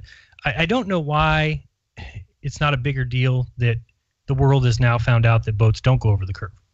I mean, all you need to do is do it once. And I hear a lot of people saying, well, if I pull out my binoculars, I should look at it with my eyes and then it disappears. And then I pull out binoculars and then it disappears. And then I should be able to pull out a telescope and it disappears. Okay, get over that. Because really, it's not, you don't need to go that far with it. You just need to go out and either observe with your eyes or observe with a P900. And you will see the line that they call the horizon. And they've told us all since we've gone to school that horizon line is because we live on a sphere and that's as far as you can see. After that, the ground has curved away from you. So that's what we were all taught, and that was that's their main proof that we live on a sphere. So now fast forward to times now where we've got this P900. All you need to do is go out one time, watch the boat begin to disappear, and then when you zoom in with your camera and realize that it comes back, all of a sudden you realize you were lied to. That the point where the boat had gone too far has nothing to do with the curve of the Earth. You just proved it to yourself because by zooming in, you brought it back. Well, sorry, that's not how curves on balls work. You can't zoom in and see more. Right, but the problem is One time they'll do that, and it'll be a rough, windy day where there's 5, 6, 10-foot swells out there, and they'll zoom in, and they can only see half of the ship because the other half is being blocked by the closer swells that are over your eye level, and they'll say that's curvature. Right. Again, this is, when something's blocked once, we need to look for other answers. Is there possibly, or is the only answer possible that we live on a giant ball and that there's humps of water in between places? It's so ridiculous. I mean, the idea, I started thinking again about that Monterey observation, 13.23 miles, and then I realized that there's supposedly this 30-foot hump of water, and it's only 13.23 miles. People need to realize that what you believe then is that there is a mound of water just existing in 13 miles that is 30 foot high in the middle. How we know water doesn't work that way. You can't have a hump of water. It doesn't work. It has to fill in the less areas. So everything will always be level. That's why we have sea level. Go ahead. I was going to say, just you have to realize that you're standing at the water's edge, and that water is kind of rising up to your eye level because we live on a flat plane. You just put a couple waves out there that go an inch above your eye line. Well, draw from your eye a line from your eye to the top of that wave. That's a upward sloping wave that's going to block. It'll block the sun. Well, you know what my highlight of my day was today? I watched a Jay Tolan Media One video. Did you watch it? No. Oh, you got a new one? Oh, a new one. You got Look at this picture. It's amazing. It's amazing. The perfect flat Earth right here in front of you. No, but here's what he shows, and everybody needs to go check it out. In fact, I think I'm just going to put it on my channel and do a little background talking to it because it's amazing. 123 miles away. He's at Point Dune in Malibu, and he films Mount Jacinto, 123 miles away. Its elevation is 10,000 feet. The entire mountain should not be visible, and you can see the entire thing. There is no mirage. There is no looming. No light from the sun is lifting up an entire mountain range. Please go check out Jay Tolan Media One. His most recent video, I think it's called 123 Mile. Amazing observation. Man, I think infrared is just awesome. I do see you guys on the wait line. I saw a couple people drop off, but we will get to calls after this break. My P1000 is shipping back to me tomorrow. I'm actually stoked about that. Yeah, I can't wait. I have some shots that I can get that are definitive. How much curvature should there be in 25 miles? In 25 miles? 25 miles. Are you want exact, or you want me to guess? Yeah, no. So 25 times 25 times 8, right? It's like times 300 8 divided by. Well, it's like 300 feet, give or take. 416 feet. I can put the camera a foot above the water and see underneath the Whitestone Bridge, which is 25 miles away. You're a liar. If I round down. And the tower, I think, is only 260 feet tall or something like that. I can see underneath it. It's right there. Dave, you should go to Jay Tolan Media One and just check that out and realize that entire mountain should be behind the curve. And, I mean, it's case closed. These are the kind of things where, now granted, just like I was saying that there could be other explanations. Sure, bring me other explanations for the fact that we see a mountain. Here's the great thing about being a flat earther. I just get to sit here and say, I see the mountain, period. You have to come and bring all these fairy tale stories of looming, and it's just ridiculous. It's not happening. You can make all those excuses you want. It's not a mirage. Nothing is looming. The light isn't lifting things up to the horizon and displaying them perfect for you, which would be like magic. Globers, I don't know about them. I don't know. I don't think they want the truth, Dave. They don't. They won't. If you give them something that's undeniable, they won't look at it. They won't look at it. I've been in an epic battle with a good friend of mine, who lives out in Oregon, on my Facebook page. It's unbelievable. Ian Leahy was helping me. It's been going on for weeks, and I showed him the moonrise from the Earthrise from the moon, where you could see the box around it, and his response was, "That's a fake picture. People make fake pictures." So then I said, "What if I show you that it's from NASA?" And I show him that it's from NASA and a university. Still being touted as real. And he goes, well, then all of the other millions of pictures would have to be fake too. And I said, can you give me one? And he just ignores it. He just changes the subject to flights from, Auckland to, Santiago, and then accuses me of changing. It's like they won't look at it. They won't look at it, anything that will prove them wrong definitively. It's so funny because they don't even realize that their entire universe is constructed of 85% dark matter, which has never been observed and nobody knows what it is. I saw some. And they have a right. They actually ask us, like, well, what keeps your sun and moon in orbit? Why don't we just say it's dark flattery? We've never observed it, but it's got to be there. Flatter. Yeah, dark flatter. Yeah, dark flatter, because we've never observed it, but it has to be there because otherwise the sun and moon wouldn't go around. That's what they do with the entire universe. That's what people don't realize. We got to go to break. I was about to get into a rant. All right, we'll be right back. Don't go anywhere. I'm going to shut this show down on YouTube. Please head over to Ginger Sugarbush 905 to watch the rest of the show, or TFR Live. Listen. TFR. Oh, it's live. Don't go anywhere.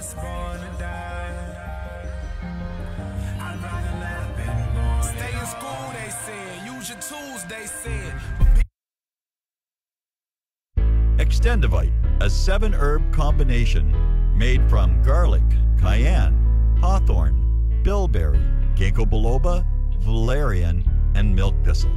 Extendivite feeds our body with the right nutrients to keep us healthy. Just listen to what Arthur has to say. I was just calling to tell you what a great product you have. I had used this about, 10 years ago after I had congestive heart failure. And it fixed me up and got me going for the last 10 years. Lately, I've been having heart trouble again, so I placed another order because this was the only thing that ever worked. And I just wanted to let you know that you have a great product. To order, call 1-877-928-8822. That's 1-877-928-8822, or visit heartdrop.com. Extend your life with Extendovite. Hey folks, guess what the #1 phrase that Life Change Tea receives by email? You ready? We love this tea! We love this tea! Time after time, week after week, we love this tea! Life Change Tea gives you more energy, a beautiful cleansing, and fulfills its slogan perfectly. The tea that makes you go. So if you want to be on your health game, log on to getthetea.com and order Life Change Super Strength Tea. Packages come in a 1-month supply, and when you brew this stuff, wait until you see the results. Aren't we all about the results? And with a lot of people's health struggling, we can use a little bit of help. Doctors will tell you disease starts in the gut. So log on to getthetea.com. That's getthetea.com. Be our next email saying, I love this tea. I love this tea. Get the tea at getthetea.com. Helping America one tea bag at a time.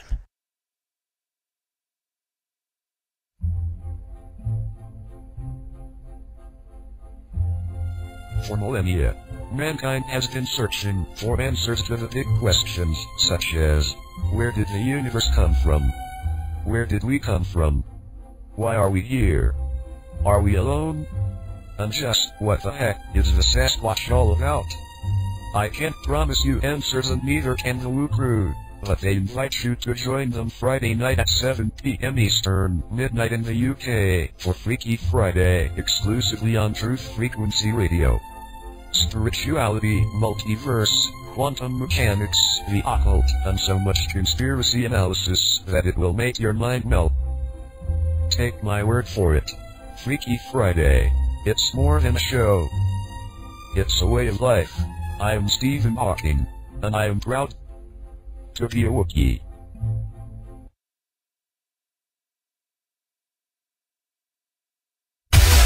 No hate, no hype, no fear. You're listening to Truth Frequency Radio. We are TFR.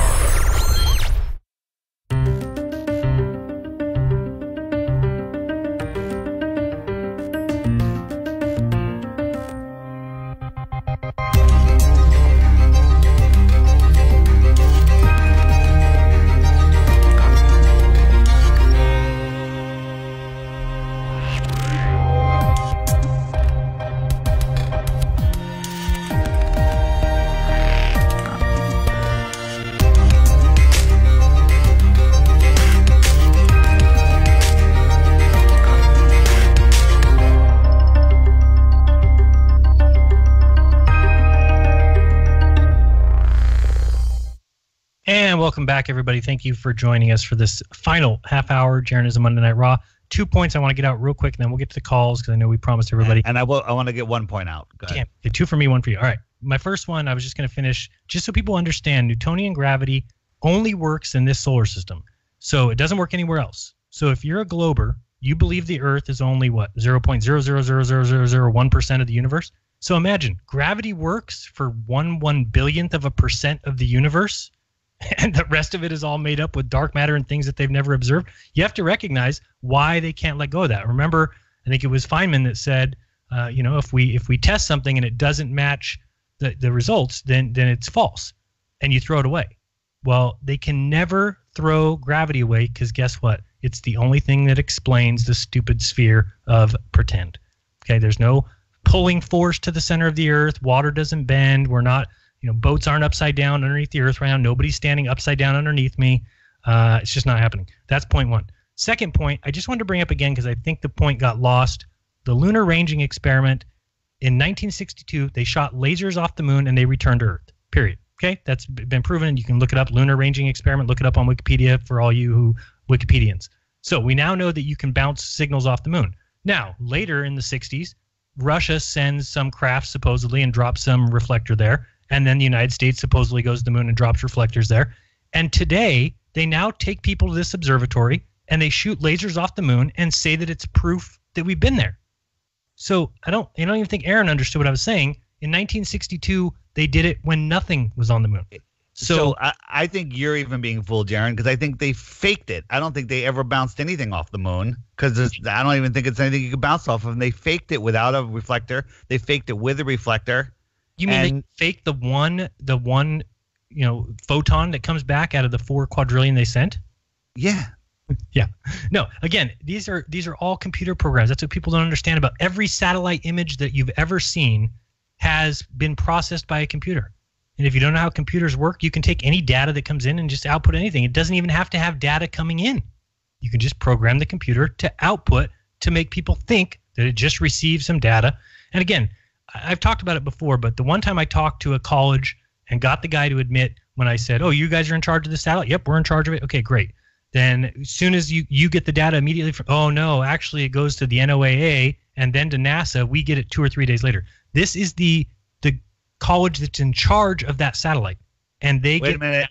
Hold on. Up. I got a photon back. You did? Did you hear it? Let's do a moon Hold dance. on, I'm going to send 40 quadrillion. Listen carefully. I'm going to listen for a tone. I heard it. Yep. Got it back. It's a tone. Are you sure that's not the tone, though, that we landed on Mars?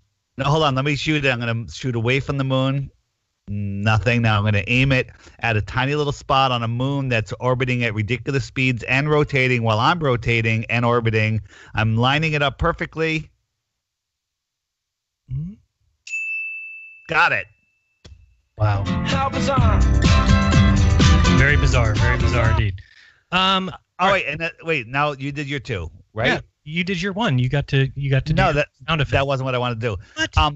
No, that wasn't what I want to do. People are people that there's a lot of people that when someone has a difference of opinion or doesn't see something or is ball or blind, I like to call it, that they're shills. Well, if they're a shill, so is your mother because your mother doesn't believe in flat Earth. So people need to stop calling people shills unless there's hard evidence. There's people that have ridiculous beliefs. They're not shills. They just have ridiculous beliefs. That's all. It's just called disagreeing. I mean, I don't know. Dave, do you and Paige agree all the time? Everything. Oh, come on. Everything. I don't believe it. I don't believe it at all. Let's go to the phones. There was a call I was going to pick up. Here it is. Yes, I got it.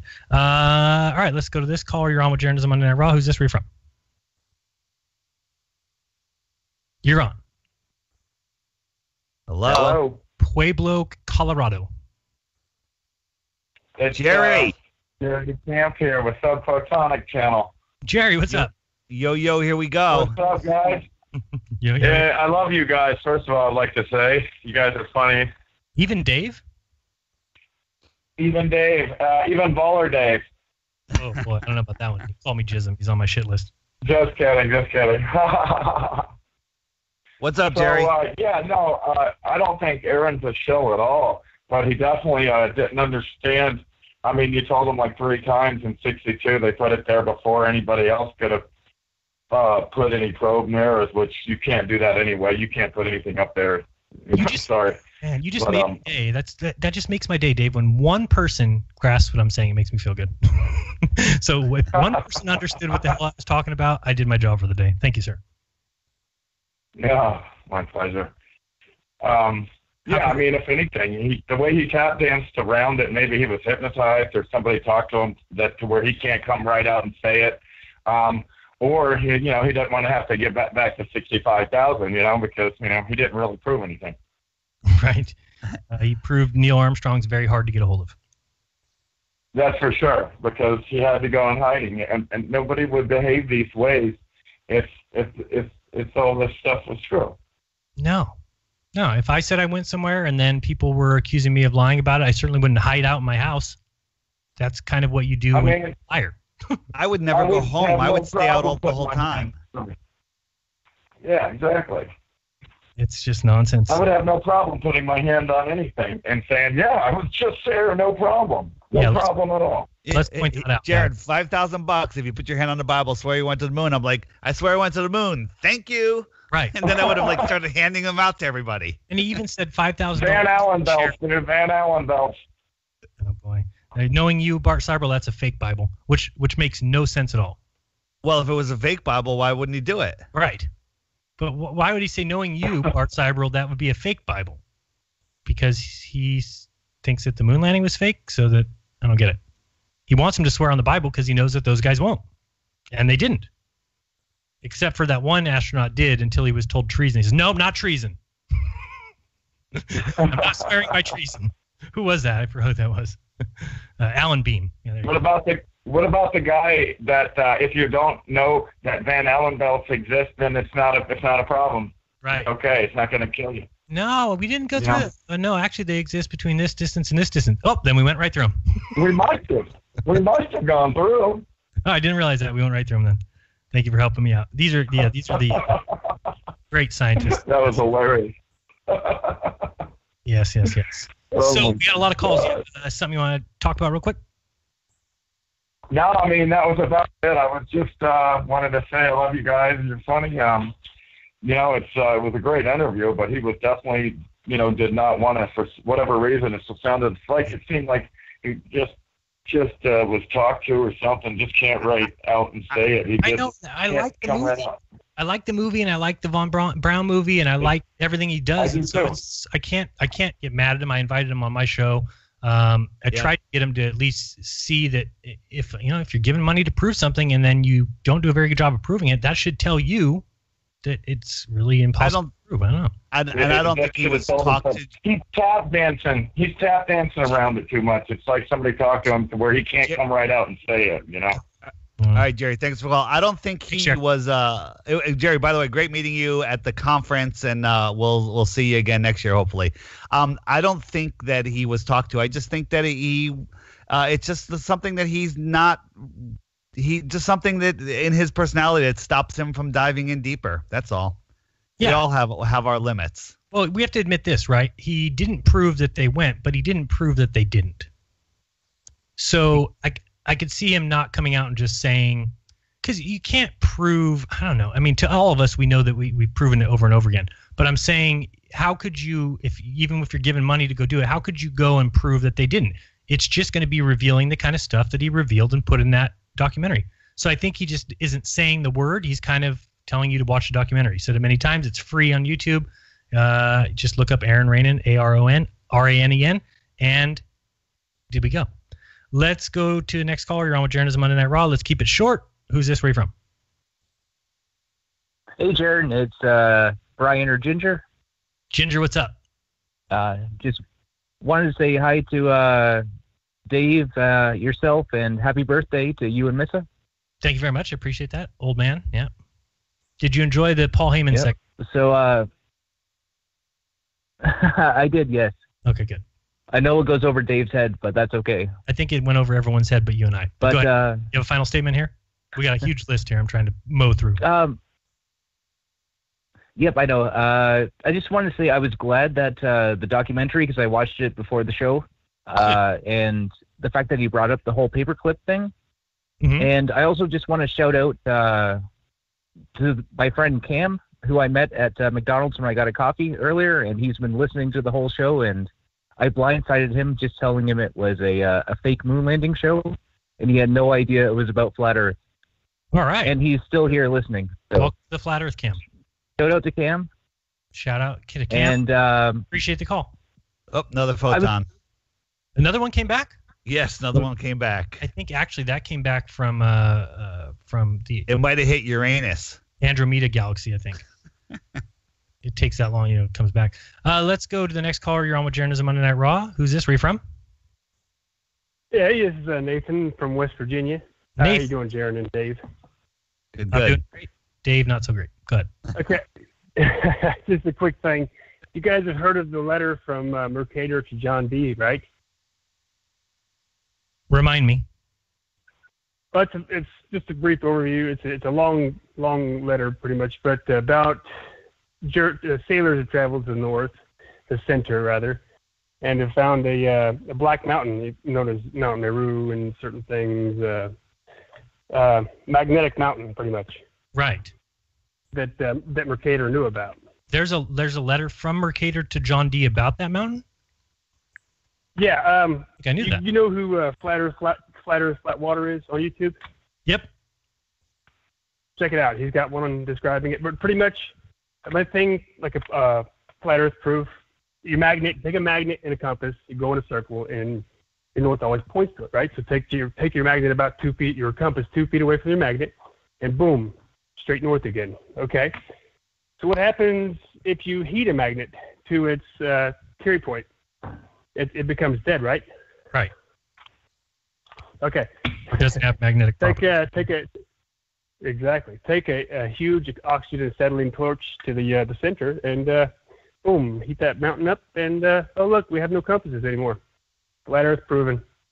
What about the South Pole? The South Pole? That was a joke. There is no magnet down there. That's why everything points south. There you go. Hey, appreciate the call. I was just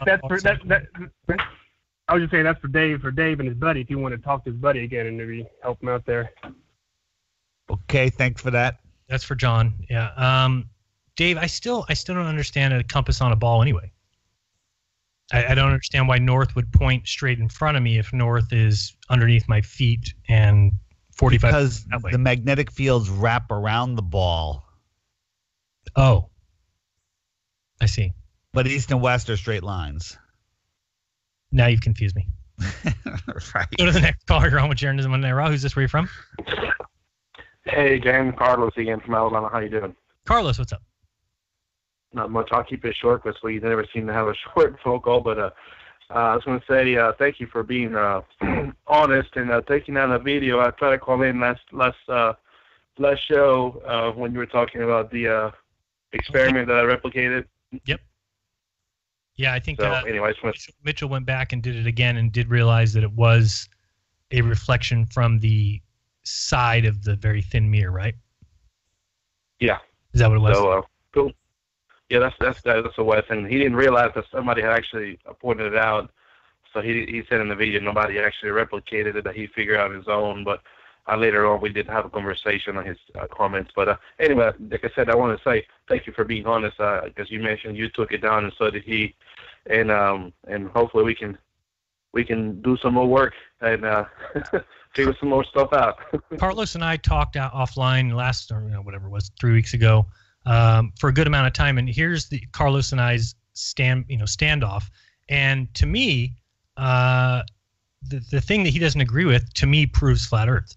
And that is, and if anybody can think of an experiment that we could do this, but again, I'm somebody who says that if we climbed up, 100 feet, or I say a cloud, I use a cloud as an example, but if we put a telescope and leveled it on top of a cloud, that Carlos believes that you would see the horizon inside that telescope. I think you'd see the sky. And this goes back to Bedford Level. We talked about it many times where they did the measurements, and after Robotham came back and said, no, you have to tilt the telescope down. You have to teach the telescope that things get smaller in the distance. I know it sounds weird to say teach the telescope, but the telescope only knows that circle that it's looking through exists. It doesn't know everything else exists. So if things get smaller into the distance, you have to program that into the telescope. Otherwise, it's going to be looking off higher than everything getting smaller towards the distance. So Carlos says, that doesn't happen, and he thinks if we set up, for instance, if we put a telescope on top of a telephone pole, and let's say there's telephone poles going off into the distance to infinity, he thinks if we put a telescope on top of that telephone pole, that they would line up perfectly, all with the telescope all the way down to the horizon. And I've been saying on a theoretical flat plane. Right. And I'm somebody who says no, that the telescope would look level with the first one. The first telephone pole would look off into the distance, and then all the telephone poles would fall away from it, and it would continue looking off into the sky. So if somebody can think of a good experiment. What? Yeah, I'm working on some videos and some experiments in the future. So hopefully we get them out this month. Well, I appreciate that, and I hope we can prove it, and then I can watch you live on air become a flat earther. So appreciate the call. Let's go to the next caller. You're on with Jeranism Monday Night Raw. Who's this, and where are you from? Hey, this is Andrew from Minnesota. Andrew, what's up? How's Minnesota? Cold? Sure. No, not too cold out here. Anyway, I just wanted to throw in a tiny clarification there, going back to the Apollo astronauts who supposedly never swore on the Bible. Gene Cernan actually did that when he was interviewed by Bart Sibrel. I mean, he had no problem with it. He basically said, I swear under penalty of perjury, treason, and eternal damnation that he was on the moon for 75 hours. And he even talked about, I think it was Ralph Renee. He says, I have a book that says that, this big, that says, I never went to the moon, but you know what? I know I went. Yeah, and the crazy thing is I've heard people say that even if Neil Armstrong came out and said that they didn't go, people would still believe they did. So I actually would take that into consideration, but the fact of the matter is he did not. So I hear a lot of argument from incongruity as far as whether we went to the moon or not. And you talked about the lasers. Sure, you may not need a retroreflector to actually bounce a laser off if you have a big enough laser or a powerful enough laser. And why would I let somebody tell me that as proof? Why would I continue to let NASA continue every single time to use that as evidence of moon landings when it's complete and total horseshit? This is people lying to us. It absolutely proves that a man-made piece of equipment got up there. Wait, what? It proves that a man-made piece of equipment got up there. No, in 1962 they shot it off the moon, and they got it back. That's fine, and you can do that. I'm not arguing that, but I'm arguing that they also have retroreflectors that give you a better return, a more accurate return, so you can actually measure how far away the moon is, which, by the way, isn't 3,000 miles away. It's a lot more. Oh, 248,000 miles? 238,000. Yep. Mm-hmm. Yep. What if Jeran and I? And again, I'm hearing the argument from incongruity again. So you don't believe it, therefore it can't be real. No, that's not the case at all. It's after research and looking. I believed what you believed, dude, until 5 years ago. Well, I've done research too. I started with my first Jeranism video back in 2015. I've been at this for coming up on 4 years now. So what is your reason? I would thank you and your other Flat Earth colleagues for my understanding of the Flat Earth, but I still disagree with it. Can I ask you a question? Because I've done research, and I don't stop at just Flat Earth videos. I actually go and fact check, and I look at the other side. It's like trying to just explain make a decision, only hearing one side of the argument. So why have we never gone back? Why does it make any sense? We went back 5 times. How many more times do we have to go back? We returned 5 times. Okay. Let me ask you a question. Hold on, buddy. Hold on. Let me ask you a question. Let's say you come over to my laboratory. Jeran and I are here, and I have. Just hang on. Let me ask you the question. No, I just want to confirm. It sounds like David Weiss. I just want to confirm this is who it is. Have you been listening to the show? Where are you? Well, I'm from Minnesota. David's been on for 2 hours. Yeah. I just want to acknowledge this is the first time I've talked to you, David, and I just wanted to say, how you doing? All right, man. I'm good. So here's the thing. Okay. People are bamboozled. You go into this NASA laboratory. They have all of these computers. Jeran and I could set this up ourselves. We get a laser. We get a tripod. We get it all lined up. We're aiming it at the moon. And I say fire, and we fire it up with a whole bunch of car batteries. And then all of a sudden, you hear that come through the computer. Does that prove that there's a reflector on the moon? You have Do you to think aim that we for could that fake? spot. Do you think we could fake? Ask that question. Could it be faked? But Let's if ask you that. have a big enough, if you have a big enough laser, you just like you said. But in in theory, I agree with you. They were I'm bouncing asking you a lasers question. off It doesn't without matter. without retroreflection. It doesn't matter what we have. Can you fake that? Can I? That came from the moon. Oh, I lost you there. That's a photon that I just sent to the moon, and you don't believe me. Why do you believe NASA? What did they show you that made it more real than that? I mean, why? Here's what it comes down to. Here's what it comes down to.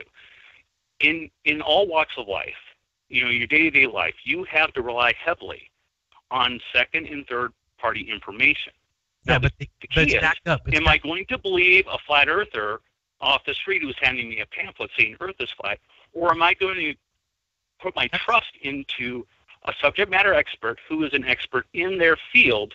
Who knows what they're doing? I'm raising my hand. I'm going to believe the guy handing me a pamphlet. Yeah, here's the thing for me is like I'm going to trust myself. You're talking about going through life. Who do I need to believe in? Do I believe in flat earthers? And well, guess what? I don't believe in any flat earthers, and I don't believe in any of the mainstream stuff. I decide for myself.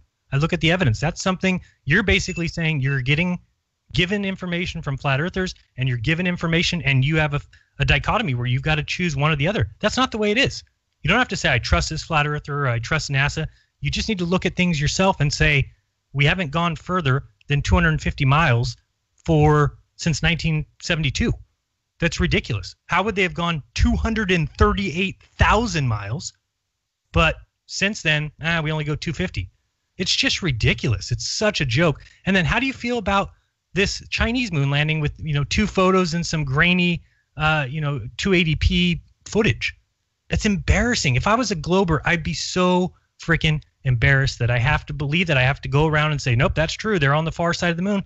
No, they're not. I mean, 2019, there's a GoPro everywhere on everything. Why do people believe that ding is coming from a photon? Because if they don't, they're going to be considered stupid, Dave. It's because they're trusting NASA, which we've proven, wires and fade-ins and fade-outs, and they've been proven liars, but you still want to believe them because they have a giant computer that goes ding. Yeah, I believe in NASA because, they I don't know, they take $56 million a day, so I figured they're doing something with it. But again, look at the government shutdown. Is everyone feeling the effects of NASA not being around? Guess what? If NASA disappeared tomorrow, it wouldn't matter a freaking thing to the world because they're doing. Where's the $56 million going to? Why they're shut down? Employees. No, I don't know. They're on furlough.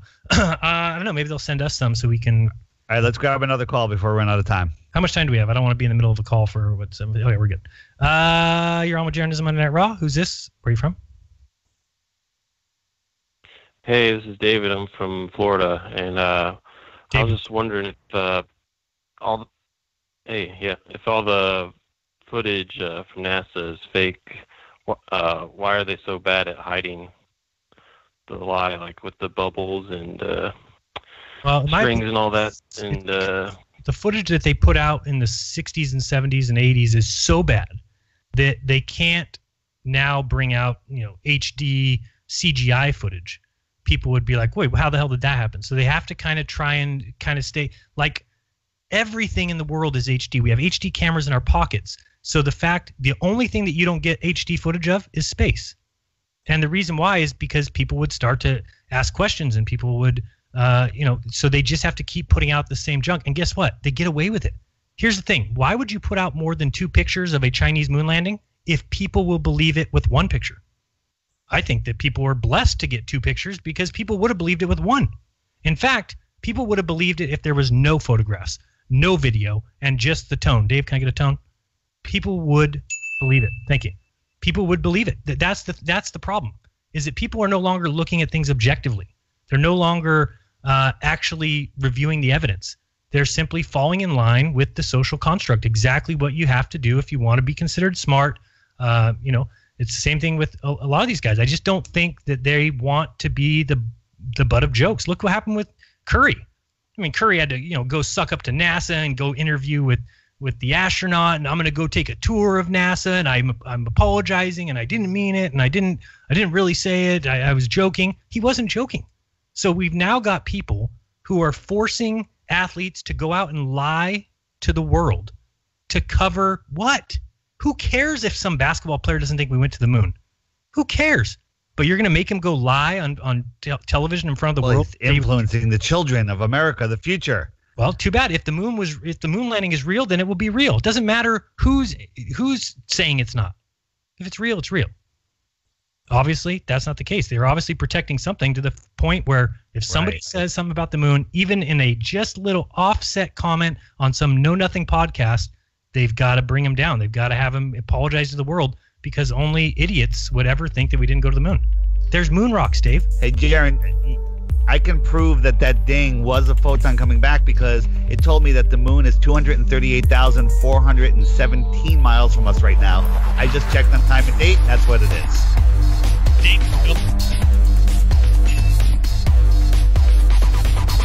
Next, thanks for running it.